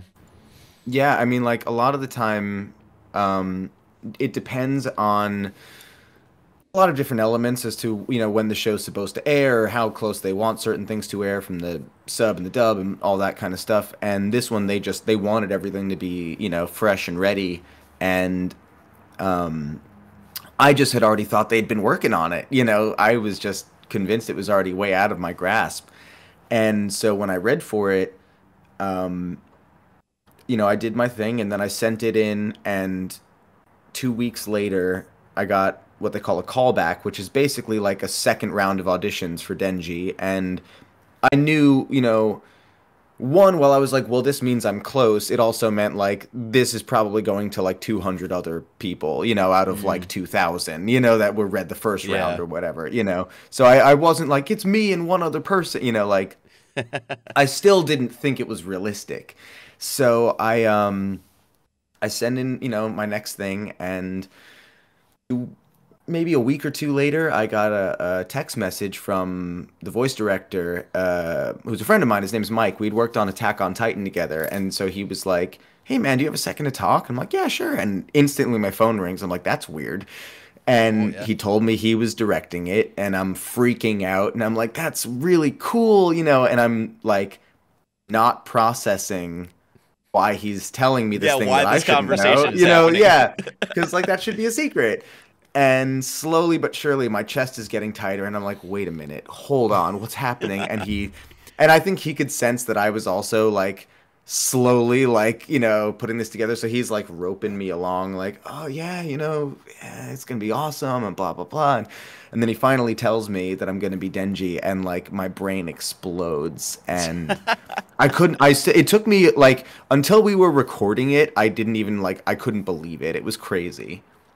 That's awesome to hear. I love hearing that story, and yeah, as a very short-lived actor, I definitely know the kind of that push and pull, and just like the trying not to hope, but then when the moment comes, you're like, is this the moment? And it's great to hear like how that all worked out for you, even with the whole roller coaster and the twists and turns there. Oh, dude, especially because most of the time it doesn't for any of us. Right, exactly. Yeah, no matter what. Yeah, like you're saying, like even in that like callback second round, like it still feels like a 1 in a million shot, and so that's awesome to hear. And so I want to throw it over to Mike in just a second, but the last question I have for you, Hey, I'm ready. I'm here. I'm having fun.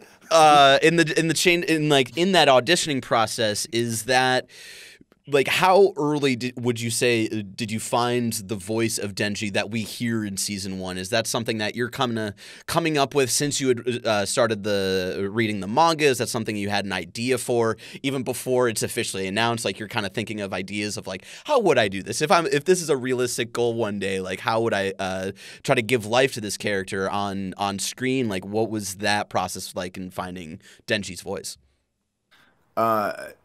So yeah, it was very much like I felt like I always heard his voice in my head. I mean, I'm not really in either way stretching too far from what my natural sound is, because I never believe in like putting on a voice. Like if something comes from a character that needs a little bit of a a flavor or something, like I'll grow with it from there and play with that. But like I really tried to not think of any characters as like creating this like, persona. I want it to be as genuine to what they need. And, he's a real boy, like, so, all the other stuff that happens, but he's a real kid. And I think more about his personality and his energy, and a lot of it is also changing, like I knew in my mind that it would change throughout even just the first season. Like I think when you first meet him in the first episode, he's much more he's softer spoken. He's not as like brash. He's much more like I call it kind of like a crumpled piece of paper. He's like he's scooped out emotionally, literally physically missing very vital parts of his body.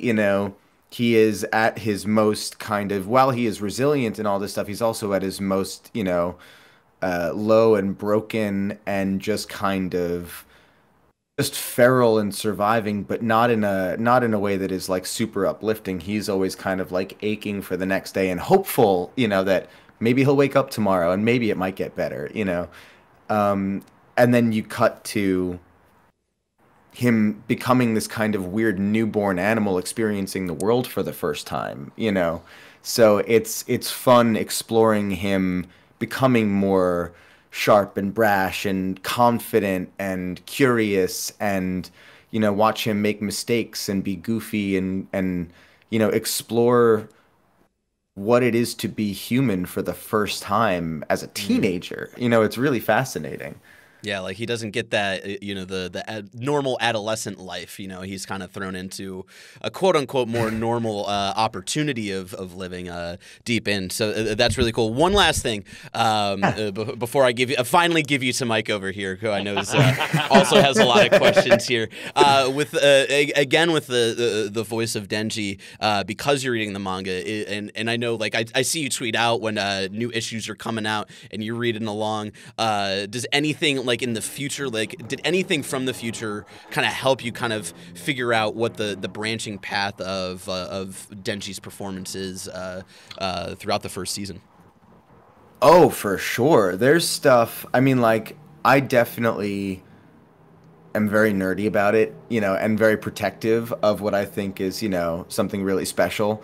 And I also know how important it is to, like, I look at myself just as a fan of it. So, like, I look at everybody else as, who is a fan of it, and we all feel that same love and, adoration to every part of what makes it special, right? So, I wanted to, it's like a responsibility to make sure that stays there, as much as we can preserve it. And thankfully, on our end, our director Mike and our adapter Jessica and, our engineer Manny, like everybody who's like working on it on the other side of things, as well as every actor, like everyone really cares and is giving it, they're doing their homework. Mike is trusting me with, if we do a take or something and there's something I want to try, or I want to switch a wording, or if I want to phrase something differently, it's because he knows I either think it feels more or less like Denji or this or that or whatever. It's a really cool support system that we've all created, and I trust them to, lead me in the right direction as well. And it's really cool to be a part of something that everyone cares about so much. Yeah, it's important to definitely, 100%. And that definitely, like, that's important to have that family to grow and form trust with, and bringing these characters kind of into a new dimension of life. I know, so I've been asking so many questions. I know Mike has another. You're doing so good. Thank you. Really, on the side note, I just love hearing. I miss and I love seeing Ryan. He's got this warmth about him. I'm going to give him all of his flowers.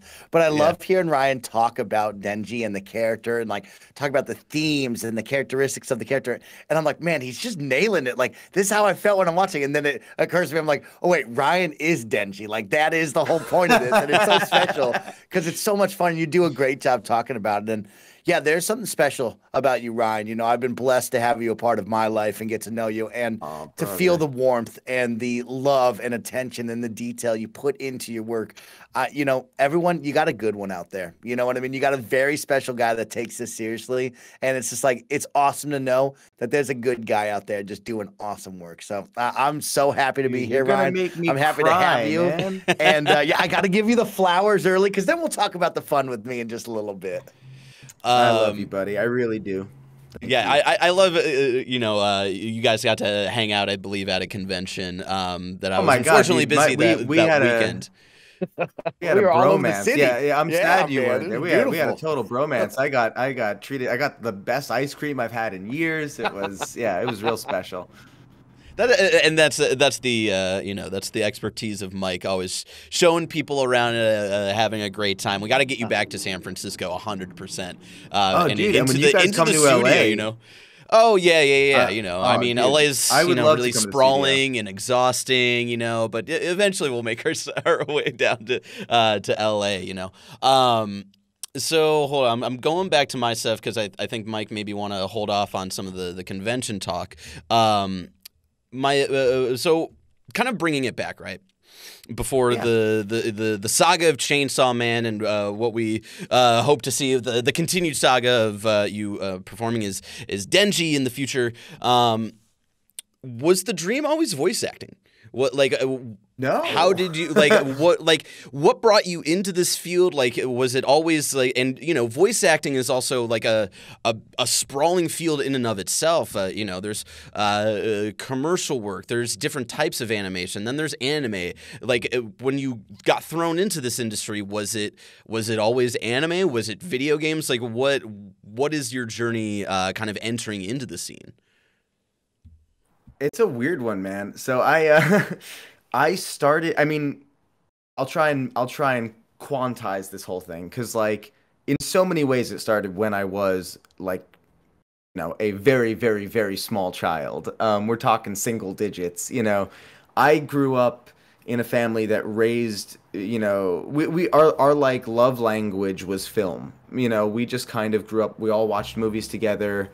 I was just obsessed from black and white films all the way to whatever was going on. I was born in '87, so like for me, especially the movies of the 90s, like so much of that was like magic to me. And I used to be obsessed with the making of documentaries, anything that I could get that was like movie making in any capacity. I would take like my parents' like camcorder and I would take action figures or dinosaurs or whatever, and I would film movies, and then I would do plays in school, and I would get together with friends and we would write stuff and film. Like I always wanted to be an actor or a director or something like that, but that was growing up in New York at a completely different time where the internet wasn't even a thing yet at first, right. And then when it wasn't what it is now in any capacity. So like figuring out how to go from acting is super fun and I love being creative to like actually figuring out how to make it a career was way more daunting to me as a little kid in New York who didn't have anybody who was even remotely in the industry. We just loved movies. We loved storytelling and stuff like that.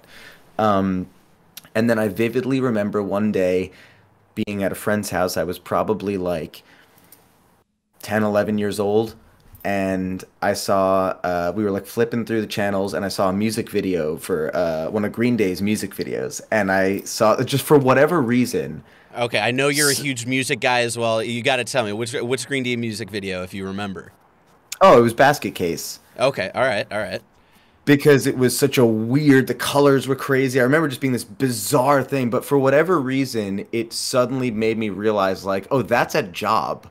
Like there was like, oh, you can, you know what I mean? Like kid brain, so funny how that stuff works, so it was like one of those like, and yeah, it's no longer part of a different universe, you realize you live in the same world as that. Yeah. And I was like, oh, you can do, like, I could, like, it was like, the gif of like the woman looking at the math equation, like I was like, oh, I could, yeah. Like I realized the way that I couldn't understand how to find the path as an actor at that point, I could suddenly see like, oh, wait, if I learn how to play guitar, I can figure out how to write a song. And if I make this friend play bass and this friend play drums, like we could start a band. And then like it just, I saw, it made sense. I saw a path. And I think for me, it was a sense of control, like creative control that I couldn't get otherwise. So suddenly I was like, I'm going to sing and play guitar and I'm just going to figure out how to do that, which is crazy because I'm such a weird, like, for the most part, I'm a very like shy kind of internal kid, especially when I was younger, but I loved performing. Whenever I would perform, I could become a character or I could, be in the song, in the story, and so literally started playing music, got really serious with it, and then by the time I was 15, I was in like a legitimate band where we were making our own records, like playing shows on the weekends, like getting ready to do tours and all these kinds of things. And like throughout my teens and all of my 20s, that's what we were doing. And I thought for sure that I was supposed to be a singer and a guitar player and like playing all the big tours and all that kind of stuff. I didn't think I was going to be an actor. And so what was the moment where it brought you back to the stuff that you were growing up and falling in love with? Me and my band moved to Los Angeles from New York in 2015. And we, the music scene was just kind of shutting down there. So we were like, it's time to finally go to LA. I had always wanted to live here. So we moved out here. Couple of years go by, I am working multiple different kinds of jobs. We're all just working jobs to survive while being in the band, while playing really cool shows. Like we played with cool bands, we'd play interesting scenarios, we'd get radio play, like we just weren't making money, So it was like you're hemorrhaging money and you're driving Right. each other crazy, and it's like, you know, we're best friends, so it was just like a stress bomb. And I was so broke, and, you know, even though I was working 2 jobs and exhausted, and like nothing was being conducive and helpful to anything. And cut to like late 2018, early 2019, the band breaks up, and in the same week, one of my main job at the time laid off our entire department. So I was out of a job, out of my career that I had done since I was a teenager, and suddenly immediately was like, oh, I'm supposed to be acting, which is the craziest thing you could possibly think of. And literally immediately just like started taking acting classes again, went and got headshots done, did the whole thing, but I didn't think voiceover. And meanwhile, I'm playing video games, I'm watching all this stuff, like I'm having a blast getting back into anime, but I'm thinking theater and film because, you know, I want to work with the Coen brothers and Paul Thomas Anderson, and and I'm just a film nerd all around, and was not, again, like idiot brain, just not thinking about VO as like, oh yeah, that's also the job. And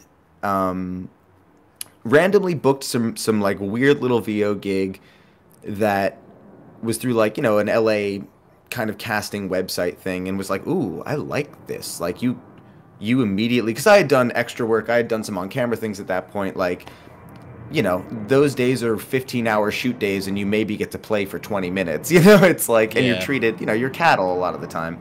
But I had cool experiences, and I was always learning and kind of educating myself. You know, anytime I was on a set, to me, it was time to just learn. It wasn't time to, you know, mess around. It was like, here's my chance to see how all of this works, and this is, everything is school, you know. So I booked this thing, and I suddenly I'm like, wait, when you do a VO gig, if you're booked for 2 hours, you play for 2 hours, or you're done early. You know, like you're there to just hang out and play. Like you don't wait around all day. It's just Right. it is the beautiful part. You know, the part There's I no love. like waiting up for rigs to get set up for a big No, complicated yeah. shoot or all that stuff. Yeah. Like, while I love cinema and all of that as a language, like, I've never been like, I need the camera to be on me. Like, you know, I don't give a crap about that. You know, what I care about is like, I want to play. I want to get into the mud and be a character, and I want to do cool work. You know, I want to do stuff that I want to be proud of and excited about. And I just suddenly was like energized by it. And at the same time, I started working on this short film that was like a live action thing that was just a short with a friend of mine.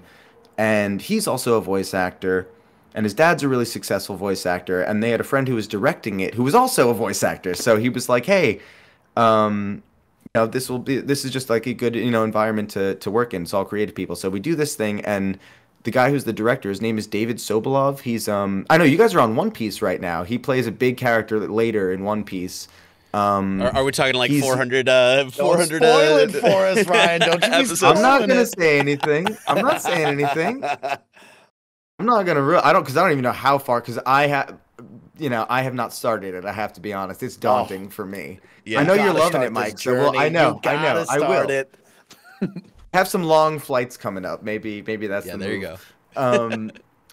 But so David was the director of this thing, and when we finished filming, it was like a few weekends. We had like a real crash course kind of intense thing that we filmed, and when we're done, he was like, you know, you're good at this. Do you do voiceover? And I was like, well, I don't have a reel, and I know that you need a reel to, like, you know, send it out to studios and blah blah blah, because I want to do it professionally and respectfully.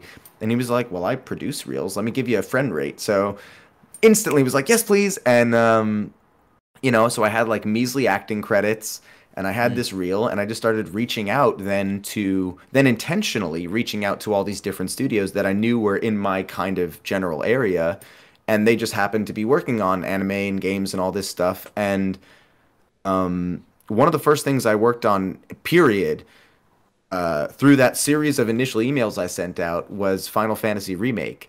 And I got to be a bunch Yeah, I of like saw that NPCs I saw that in game. your credits. I was like, oh wow. Yeah. And to me, you know, like, especially like I still to this day, I'm happy to play the background guys. I don't need to be the main dude and everything. Like for me, I'm just happy to work. Do you remember period. how many background voices you were doing for Final Fantasy VII Remake?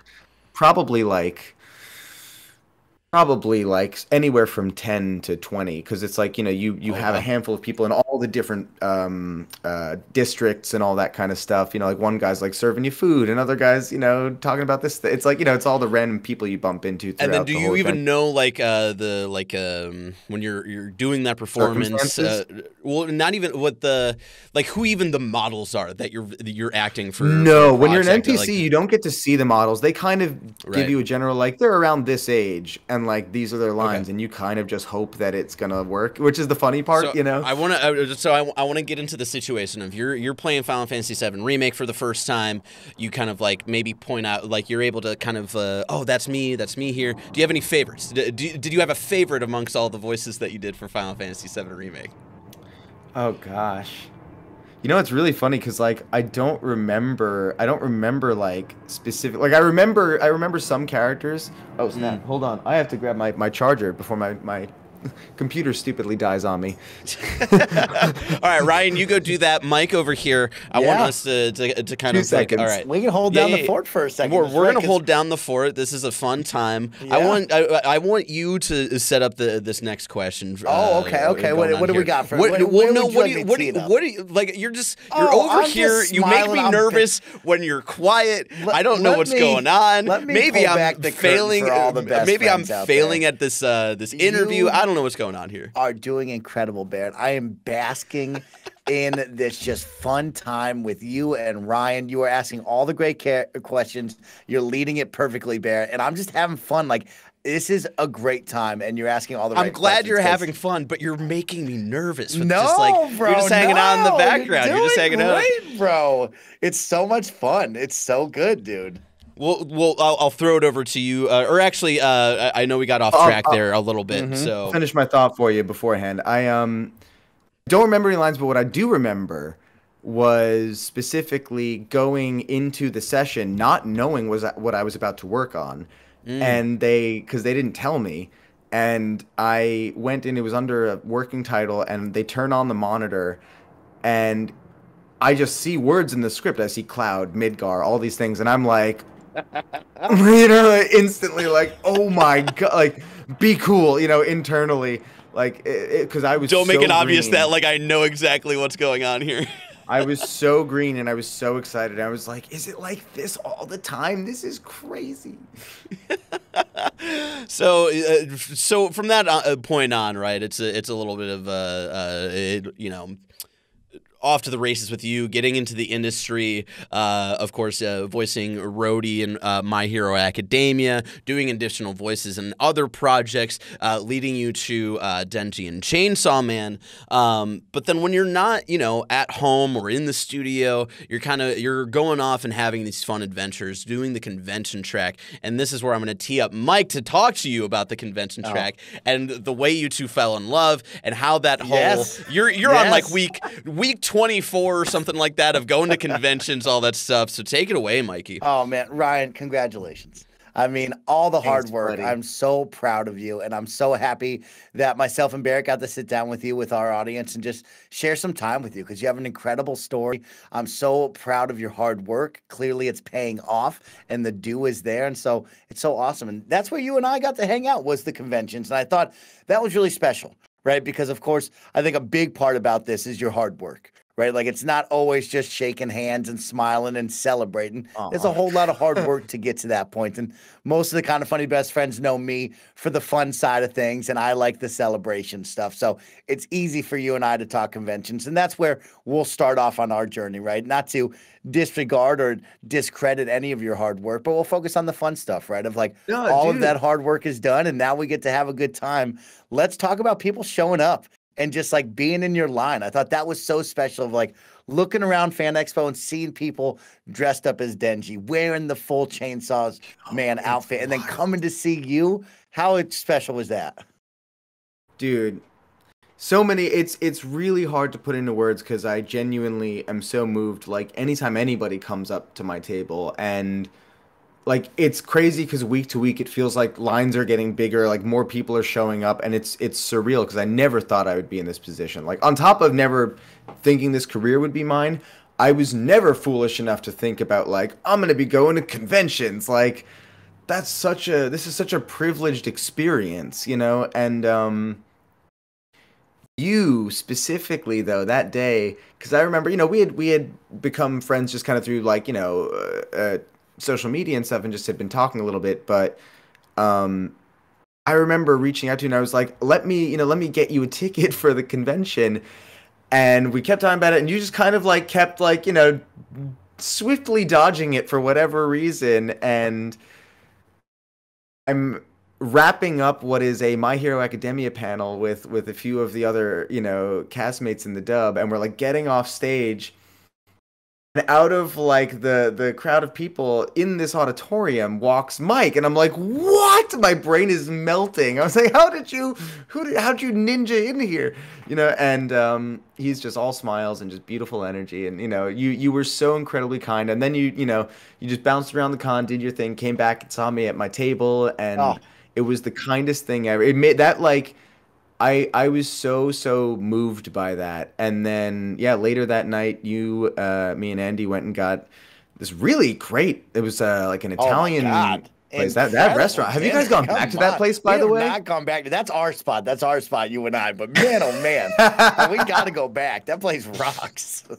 Dude, that place was incredible. And then the ice cream place that you took me to afterwards was so fun. The crazy flavors and everything. There were so many flavors, it was overwhelming, and I felt like I made the boring safe choices, even though I made like what are considered outlandish ones. Yeah, it's weird. There's like a lot of like weird, fun San Francisco ice cream places. There's one in a neighborhood maybe next time we'll take you to where you can spin a wheel. And that's how you decide which flavor you're going to get. Oh, see, I like that. I like being kind of like led on an adventure instead of having to choose from so many options. Like if it gets weird, I'm like, just screw it. Just lead me. Just take me somewhere special, you know? But yeah, no, we had an absolute bromance. Right, yeah. I mean, like, dude, you and then like, I mean, we spent, because, you know, that was a little drive we had. Like we just spent like hours together just hanging out and talking. And it was this instant thing, you know, where I was like, oh, these guys are my brothers now. Yep. And, you know, I mean, homie. Barrett, you same energy, dude. You're wonderful. I know we're only getting this digital experience right now, but, you know. Next time there's a convention, I'll come through. Let's talk about those adventures, though. Now. You've done conventions all around now. Give me two that really stand out, whether it be the location, the city, the people. What are two that really stand out to you? Like, oh, man, Mike, this was a wild time. I mean, I'm honestly, so like they're all special for different reasons, because so much of it is just traveling I never got to do in this capacity anyway. You know, it's so cool to just get to visit different cities, big and small, and experience the different kind of energy of the place, the food, the getting good coffee, you know, just getting a sense of the people there. And like, there's an element to, I love going to like the smaller cities where they don't normally have a ton of big conventions, or, you know, a lot of people roll through and there's still just as many fans there, you know, who love this stuff. But like my personal kind of like vibes of a city like Seattle, Portland, I loved San Francisco. That was actually my first time being there. A lot of these are my first times like really being in the city. I had done some stuff tour wise, like, you know, with my band, but it was so gnarly in punk rock where it was like go, scramble in the van, play, leave, you know. So now I'm like getting days in all these different cities. Chicago blew my mind. The architecture of Chicago is some of the most gorgeous, extraordinary, like you can just walk through that whole city and your mind is blown. Oddly enough, getting to go back to my home city, New York, for Comic-Con, that's really special. Like that was a really, really big deal. Getting to share premiering the first dub episode to an audience of like 5,000 people and having my mom be there. And, you know, like that, yeah. And like, you know, people calling her Chainsaw Mom, and like the whole thing just being, oh, dude, yeah, just absolutely like, the whole thing is just like a fever dream. But I mean, still, like I'm going to Vegas soon. I'm going to be going overseas to England, and you know, like it's wild stuff that I just never thought I'd get to do, and I'm really is an adventure. And the other thing that's cool about it, that next time I roll through to a convention, I want to include you in on more, is like the beautiful thing is getting to hang out with the other actors who are my peers and friends and people that I don't necessarily get to see very much. So when you're in these cities, these weird little bubbles, that's your chance to get together with people. So, you'll do group dinners or you do little hangs in the few hours that you have where you're not all kind of like stuck at your tables and stuff. And it's really cool to get to, you all kind of feel like you're this like weird traveling circus, and it's really fun. And especially the difference between doing like some are small anime centric conventions and some are bigger, like Comic-Con style things where like suddenly I'm there talking to heroes of mine that I've grown up watching. I mean, John Cleese was at a convention I was at recently. Like I got to talk with Sam Raimi, like I've met people that I'm like, these are my heroes, like it's surreal. I'm sitting in Sprinter vans with the cast of Boy Meets World and we're, talking about our favorite records and, it's just like, and it's not like, oh my God, like it's like we're just people. And it's so surreal to me because I'm like, how is this my life? Like this is so bizarre. And it's just incredibly cool to be in this really beautiful, like laid back but intimate, weird environment where we all just kind of understand this routine. And it's still very new to me. Like all of this is so new. So I wake up every day grateful and excited to see what each city has to offer. I love hearing that. I'm so happy. And I want to talk about the routine because I know with you, you're something special for me. Of your goal is to go find the dopest coffee shop in whatever city you go to. And I love and appreciate that, right? Whether it be the cool interior of the shop, the vibe of the shop, or just the coffee itself. But let's talk about that routine. How do you keep the energy going for multiple days, multiple trips, right? Like me and the crew here, of course, we go experience things and everybody comes back and they're like, man, I'm exhausted. How do you keep up the energy? It's a weird thing. I don't know if part of me is just like I'm just like a weird super freak from being in a band because I think like our version of tour in a band, the last one we did was 50 shows in 60 days. We lived out of a van with another band. So there were like 11 of us in one van with a little trailer hitch in the back. Yeah, exactly. And we didn't even stay in motels. Like most of the time we would just crash with people after the show, like random fans and stuff. And we would just all be sleeping on hardwood floors in sleeping bags and shit. So like, now like I'm getting flown out to different cities only on the weekends. I'm staying in a nice hotel, at most my, I'm expending my, emotional and mental energy, because I want every person that I meet at these conventions, every fan, anybody that comes up to the table, any panel I'm doing, like I want to be as present and like give them everything, every hour of each day of those things. And, then you also want to go out and get a cool dinner in the city because, you want to check out some weird restaurant or some part of the town that's just beautiful to be in. And you want to be up early so that you can walk around a little bit and get the coffee. For me, like I'm one of those people, the reason it actually energizes me isn't even necessarily the coffee. I feel like that's placebo effect at this point. I just love the taste of good coffee. But for me, there's a sense of if I wake up, let's say the convention's supposed to start at like 10 in the morning. I will wake up intentionally at like 7, get myself together because I'm kind of like a weird cat where I like to be quiet and like communicate with people slowly at first and like give myself a solid hour before I even like externally do anything, So I will wake up a little slowly. I will, get myself together and dress and I'll just go out for a walk and like put on a podcast. I mean, sometimes it's you guys, sometimes it's, whatever else I'm listening to. Hell yeah. And, I've researched like the nearby coffee shops or whatever, kind of understand, okay, here's the distance, here's how much time I have until I have to be back to like start engaging with people, and by then I will just be mentally alert, awake, and like that helps me actually be energized for the day. And then there's like the boring stuff like exercising and eating healthy. I have like superfood green powders and all that kind of stuff. I try and just like, because I don't want to get sick, I want to stay as healthy as I can. And it's just, I don't know, it's weird. I think it can be exhausting. I can see why people get wiped, This is still new for me. I'm curious by the end of the year, how I will fare. But I was nervous that I'd be more exhausted than I am now. So I feel great, you know. I'm so happy hearing that. I love talking about the fun, and I'm going to kick it over to Barrett right after my final one because I want to get real with you, Ryan, just for a little bit. Let's you get know? real. And I think Let's do we it. all can go there, and we can appreciate that in the podcast. We talk about hard times. We talk about sometimes when you get down or some of your hardest moments in this career is what I really want to know. Ryan, because you and I, we've had nothing but fun, nothing but positive stuff. What are some of the hardest moments for you, or what was one of the hardest moments you can tell me about? Oh, I mean, absolutely. I mean, like, you know, one, when the band broke up and I was, you know, I was literally on unemployment at the same time when my job shut down. I had very little money, you know, going to my name, and I was investing all of it into all this stuff into being an actor.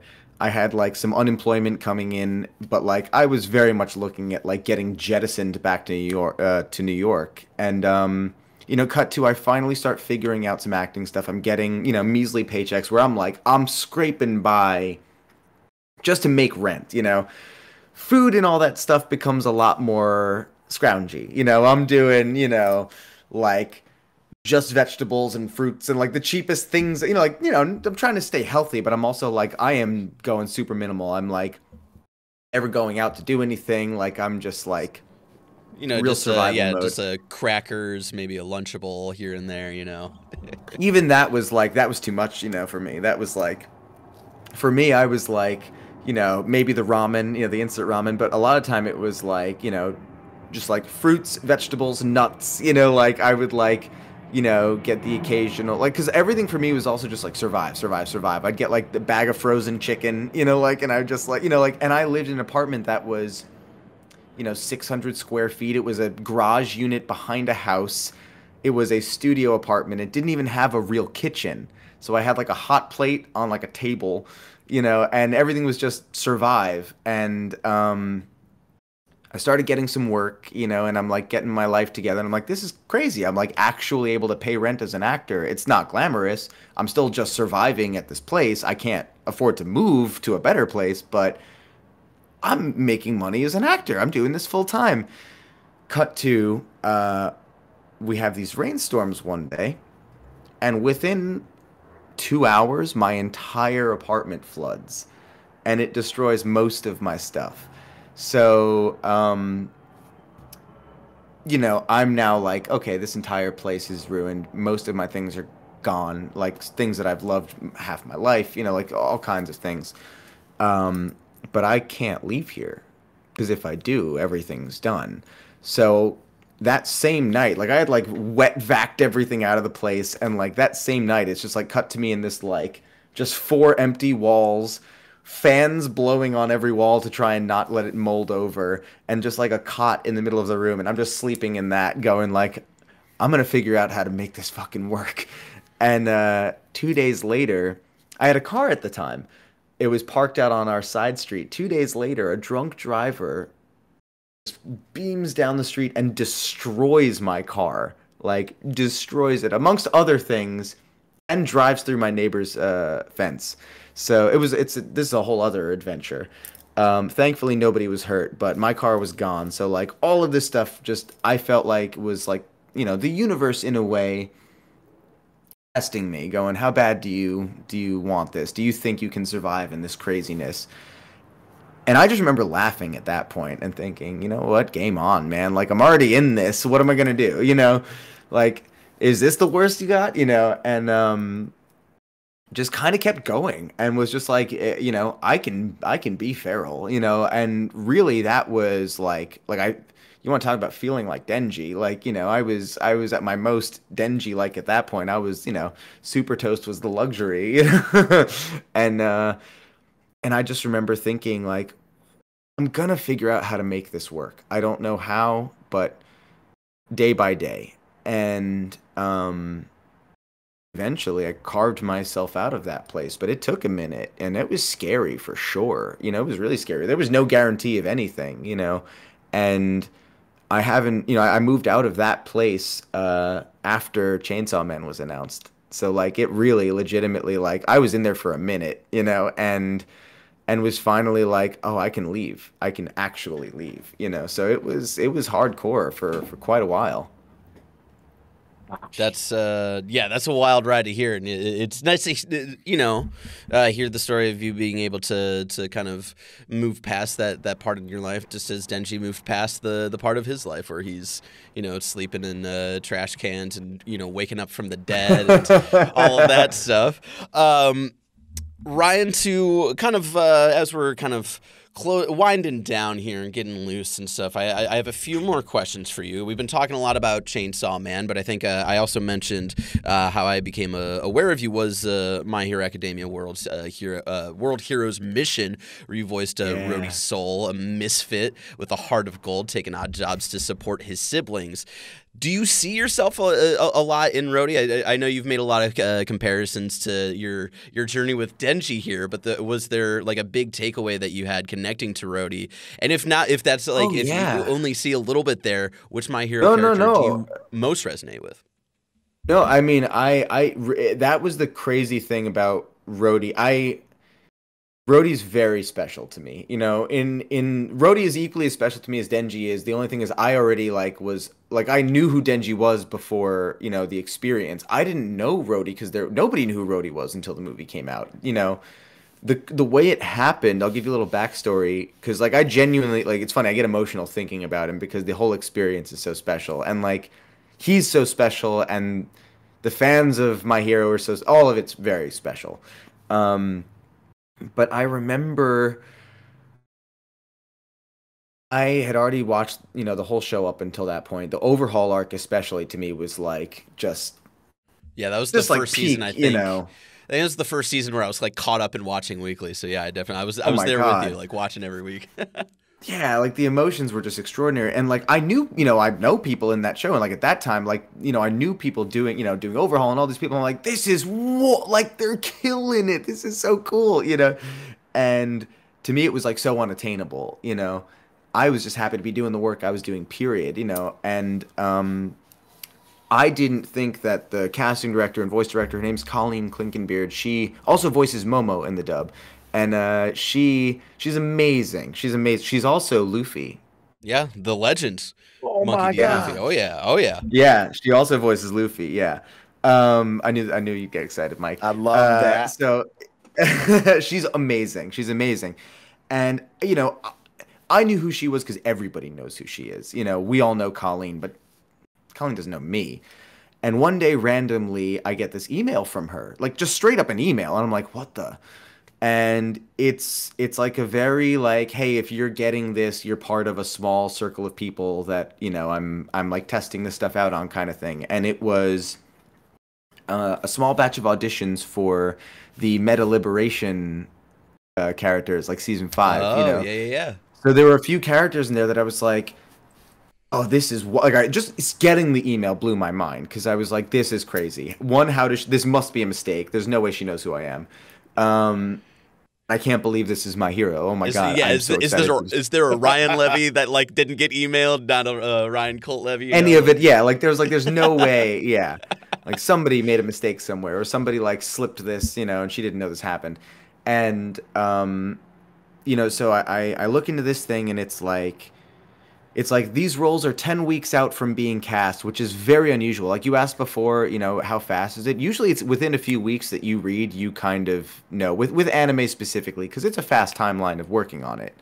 But with this, I remember the email vividly said, you have 10 weeks, play with this before you even have to send it in. Because she's I'm not even up to, hearing these characters yet and, kind of figuring out what I want to do with them. So I open it up and it's there's 5 different characters or something to choose from, and I think there were 3 of them that to me I was I immediately was there's no way she's actually going to cast me, so I'm just going to look at this as an audition for auditions. I'm going to look at this as I just get to show Colleen what I can do as an actor, hopefully, So I picked the 3 most different personalities, and Gettin, the one with the ice powers, was the only one who I was he's kind of the one that I feel I could, probably naturally do the most find a whatever, branch from your voice, right? Yeah.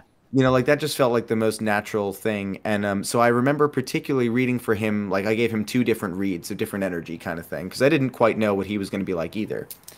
And so I send him out literally an hour after I get this email. So she's like, "You have 10 weeks." I'm like, and yeah, exactly. Because I also knew for me, I was like it sitting on my computer was just like, you know, so I was just like, "Get out of here," you know, and yeah. So I send it off, and 5 months go by. So like, I know I didn't get these parts, you know, and I'm like, it's cool. I wasn't expecting to. I'm just happy I got to read from it all. I'll probably never hear from Colleen again. To the day, 5 months, I get another email from Colleen, and she's like, "Hey Ryan, hope everything's doing well, blah, blah, blah, blah, blah. We're working on this new movie for my hero, and there's this character named Rhodey. I think you'd be a really great fit for him. Would you be interested in doing it?" What? So my brain is melting. So I instantly am just like, "Oh my gosh, thank you so much, blah, blah, blah, blah. Yeah, of course I'll do it, you know." And then I look him up, and I'm like, I remember seeing the teaser where, like, you know, I was like, "Oh, the dude who, like, he jumps and slides down the banister." Like, I remember seeing clips, and I was like, "Oh, yeah, he's that cool scarecrow-looking dude. Like, I vibe with that energy for sure." And again, this was another thing where I was like, I was so sure that whole movie was already cast and done anyway. Right. Go figure. And so I go in to look up the character, and there's like very little information because the movie isn't out. There's just the image of him, and I'm like, okay, I love this dude's vibe. Like his style, like already kind of speaks to me. You know, the patchiness, all this stuff. And so then my first session, I go in, and I also didn't know that he was going to be the movie. I thought he was going to set up the movie. You know, that was like my biggest surprise and takeaway, because I feel like the movies usually focus on like Class 1A being together, right? And so that was like the biggest kind of like, whoa, like this is the Rhodey and Deku kind of cross country trip right here, you know? Yeah, and I did not know that until we just kept recording, and I was like, oh my gosh, this is, oh, okay. You're like, I thought I was only going to get like a page of lines, and then you're like, I have the entire script. What's going on here? It was mind-blowing, and it like really dawned on me in the sessions, and I got really emotional because I remember also just like immediately the connection with his siblings. You know, I've had a lot of ups and downs even outside of, now there's a helicopter, outside of, you know, parental stuff, just life stuff, ups and downs, ins and outs. There's a lot of Rhodey's life that also paralleled a lot of my life in weird ways. You know, not necessarily 100%, but things that I was like, this is so eerie. And even just his personality, his carefree kind of energy, even though he could be serious, and he was just very like, I love the water off a duck's back, like we'll figure it out. Like there's him, he and Denji have a lot of similarities, but he's like the much smoother version. You know, like he's got that slick, you know, this kind of vibe going on. You know, he comes from an education where Denji has none. You know, like there's a different energy all around. Just because he was a street kid doesn't mean he started that way. You know, and there's so much to that. And he's intuitive, he's sharp, he's really fast. He gets the one up on people that are way more powerful than him. But I remember like my first or second session, I told Colleen, like in the session, I was like, you've given me such a gift because I so deeply identify with this character, and I don't understand how you knew. Like, I don't know how do you know me? Like, how do you know me? You know, it was such a deep thing. I was like, I felt so seen, and it was so powerful. And she's been so supportive of just everything I've gotten to do ever since. So like it's really cool. And that whole family, like the My Hero crew, like they're such good people, you know, all of those actors, like among being so incredibly talented. Like that was my favorite dubbed show, you know, for a long time, because I just feel like it's such a unique dub cast. And I was just so proud to be a part of it and honored to be a part of it. And they were so embracing. And then the fans embracing Rhodey as a character, because I was extra nervous about that. You know, the next phase of like, okay, now when they figure out that this guy's the movie, like what's going to happen then? And, you know, they've been so amazing at just like adopting him into the family. So I'm just so grateful, and I will love him forever. That's awesome to hear. And yeah, like looping it back to the convention track, it's been cool to see almost as many roadies dressing up. Dude, it's with wild. Denji. Yeah, it's really, really It's cool. the first roadie I saw, I like legitimately got emotional. Like it was, yeah, it's surreal. It's surreal. That's awesome. We're wrapping up here, Ryan. So I got just a couple of rapid fire questions for you, really quick. Hit me. If Denji was in a fighting tournament against other shonen protagonists, which other shonen protagonist do you think he would have the easiest time against? Oh, that's a good question. That's a really good question. I don't know. Like, I don't know that he'd have a really easy time against any of them, because I feel like the thing about Denji is he doesn't think very much when he's fighting. He just kind of goes in. He just kind of goes for the fight. And I think everybody else is a lot more like prepared and strategized, and like he's kind of like rip and tear and chaos and figure it out. So I don't even know that he would even think that far ahead. I think regardless, he's down to fucking go. Like it, you know, his whole MO is like, oh, if we're fighting, I guess. You know, like, and like what I love about him is like he can literally be dismantled and just keep fighting, and there's just something so fun in that. So just imagining him versus someone like Goku or One Punch Man or someone where they're just strength-wise and everything else are just going to obliterate him, but he'll just keep coming back and screwing their day up, you know. And if he gets some, like, the thing is, all Denji has to do is get in some good chops in there, and you know, he can win, you know. Just show that they can bleed a little bit, you know. Yeah, I mean, all you got to do is get a couple good digs in there. But I just think his lack of strategy, you know, he's gotten better at it, but I think he's just all. Yeah, he's training a little bit, you know. He's working on it. Yeah, Kishibe's on him. Kishibe's on him, you know. Keeping on the Chainsaw Man track, if you could make a contract with any devil in Chainsaw Man, who would it be and why? Oh, I've had this answer in the pocket for a long time, and I mean, it's even a canon character. I haven't met him yet, but they've talked about him. Oh, okay. It's the Coffee Devil. Ooh, it's the Coffee Devil. Oh yeah, 100%. So I don't know what they would have to offer necessarily, but right. like I'm hoping it's something that in favor I get some caffeination or at least a constant cup if I need it, you know. Next one up here for you is there's obviously Chainsaw Man was a lot of people notice with every episode there's a different ending. I know it's been a little bit, but do you have like a standout? This is your favorite like ending song, ending sequence from an episode? Yeah, I mean, like, I had a few, like, you know, I love them all, and as it was going, like, I was like, oh, this one, oh, this one, oh, this one, but, like, the standouts for me, episode 3, that has a song from a band called Maximum the Hormone, that is, like, really frantic and weird and violent and intense and powerful and like, multiple different kinds of styles in one. I loved, episode 2 was also amazing, that had that super lo-fi, like, it starts with the bass and the female singer, I'm forgetting the name of the band right now, and episode 8, which you know, is the episode when like everything initially goes to shit, right. And you know, a certain beloved character goes bye-bye, and then it's just like that song to me like hits so hard, and it was emotional and powerful, but it also like thankfully kind of takes you out of the moment because you're like, I need so like stop thinking. I need for something a minute, to like you know? wind me down. Yeah, I think Zutomayo is the band from the second episode. Just to shout them out. Yeah, I think you're right. Yeah. And then TK. TK for episode 8 there. Those are some some great picks. 12 is a banger too because it's Eve who does the opening track to season 1 of JJK, which is right. Jam. Oh, yes. That is that's one that like I love listening to covers of that song. That's how like oh dude, great it's that so song. good. Just seeing like hearing different interpretations of it. Yeah, that's a fantastic it's so song. good. Ryan, I've got 2 more questions for you. The first one, not really a question, but we just need to discuss it.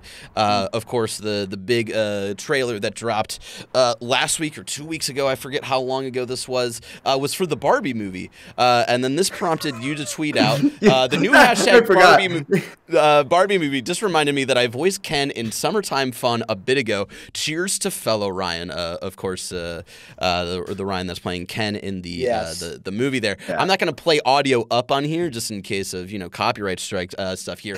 I just need to know what's the entire process of you getting to voice Ken in a Barbie project there. So funny, weird, full circle thing where one, that's the beautiful thing about this job is like I'm just down for all of the strange things that may happen. Never thought I'd end up getting to voice Ken in any kind of capacity. And so the way that it goes is this is this funny small world of it all. My ex-drummer is now working in music for trailers, for movies and TV shows and all kinds of stuff like that. And he reached out to me and was like, hey, we're doing this song for Mattel and for Barbie. And, they like asked for some suggestions for like possible casting for it because it has to be people have to have musical talent for this thing and we need people to play Barbie and Ken and blah blah blah. So he was like, would you be down to audition for this? And I was like, this is ridiculous, of course I would. And so I did, and they were like, cool. And we're like, are you really? Okay. So went to the studio and literally laid down. I've never rapped before or since. I don't even know if what I did would even count technically still as a rap in many ways. But Ken needed to rap, and it's this really funny, really like amazingly done music video. And so in the canon world somewhere officially, I got to play Ken and do this ridiculous rap, and it is like the full video is hysterical. It's called Summertime Fun, and you can find it on YouTube. And I'm watching it now and I'm smiling from ear to ear. I haven't stopped smiling. It's incredible. What an honor. What a special piece of history that I get to hold with you for the rest of your life. Like, that's a cool thing. That's so fun, man. I'm so glad you're open to just wild and wacky ideas. Like, heck yeah, let's go be Ken. Why not? I'll put down a rap track for you. You get to say that you were a Ken. Like, that's that's a cool thing to be able to say. I thought it was cool. I thought it was 100%. Cool. I just think that was the last thing I was expecting the day of the Barbie trailer is you, who I know that like we're going to be sitting down soon and interviewing, and you're like, hey, I'm going to have this Barbie trailer. I used to voice Ken in a little Barbie music video. And I was like, well, that's a note that I have to save in the back of my head here. We can't not talk about this now. So that was amazing. Hey, I remember when I saw you tweet that, I was like, oh no. Yeah, it's you can't get anything past me for sure, especially when you're going to be on a show with me. I have no shame with this stuff. I legitimately love that. I love it. Yeah. To wrap it up, Ryan Colt Levy, the world is your oyster right now. It feels like you're kind of you're far too kind. You're coming hot off the heels of Chainsaw Man. You're in a My Hero Academia movie. I can only imagine the exciting opportunities that you're kind of going in and out of every day in between convention stuff. What is your dream project? I know you're a fan of video games. I know you're a fan of stories in any medium. That's what I like learning about you today, because obviously we've talked a little bit here and there. Getting to know you today, you and I are very much a similar breed in just learning about you, because I think the core of who you are as an artist is wanting to be a storyteller. And so I know that you kind of appreciate the different ways that stories can be told across any different medium. So what is the dream project? What is the next big thing that you're trying to reach out to in the career of Ryan Colt Levy? You're super kind, man. First off, I want to say it has been so freaking awesome hanging with you guys. You're really, you're a phenomenal host and great interviewer, dude. You're killing it. Absolutely killing it. You did a great job. Yeah, you did a great job. I know when before we even started, you were like, I'm new to doing this part. I'm like, you're going to be fine. And you rocked it, dude. This has been such a blast hanging with you. And Mike, I love you. Ah, you're the best, Ryan. This has been such a joy. And like, thank you to anyone in the KindaFunny audience who's watching and everything. Like, you guys are amazing. 100%. Thank you for hanging with us. Like, this is so cool to get to be a part of and share all around. For me, the truth is, like, I want to do a little bit of everything. I still feel so new in so many ways in voiceover even, but you know, I really want to get into motion capture in video games. I want to, I mean, more than dream projects, it's dream people. Like, I want to work with Kojima more than anything. I want to work with, you know, the Naughty Dog boys. I want to work with, you know, the people at, you know, Santa Monica. You know, get me in a suit and get me doing, you know, some deep, intense stuff. I still want to get on camera and do film and TV stuff. I mean, to me, I just love, you know, like you said, I just love telling stories and acting and getting to take in, you know, all of these different spaces. And I'm, you know, so far from, I mean, I still feel like I'm getting started in voiceover in so many ways. But to me, it's like, sky's the limit. I'm down to just play and do anything. Like, when I met Sam Raimi, you know, all I could think about was like the first time I saw Spider-Man, you know, and sitting in that theater and being like, this movie makes me feel like I can fly. Like, I want to be bitten by a radioactive spider so badly. This feels so real to me. Like, I need this. And I've always wanted to be a part of, you know, I just love being on sets like that. I love practical stuff. I love being in costumes and outfits and like letting that create part of your character. And like, for me, even just putting on a mocap suit, to me, I can still feel the character that I have to be in. Like, I just love getting to play and getting to work with really amazing people in all these different fields who just care, whether it's the other actors or the writers and directors, camera operators, like everybody at every point.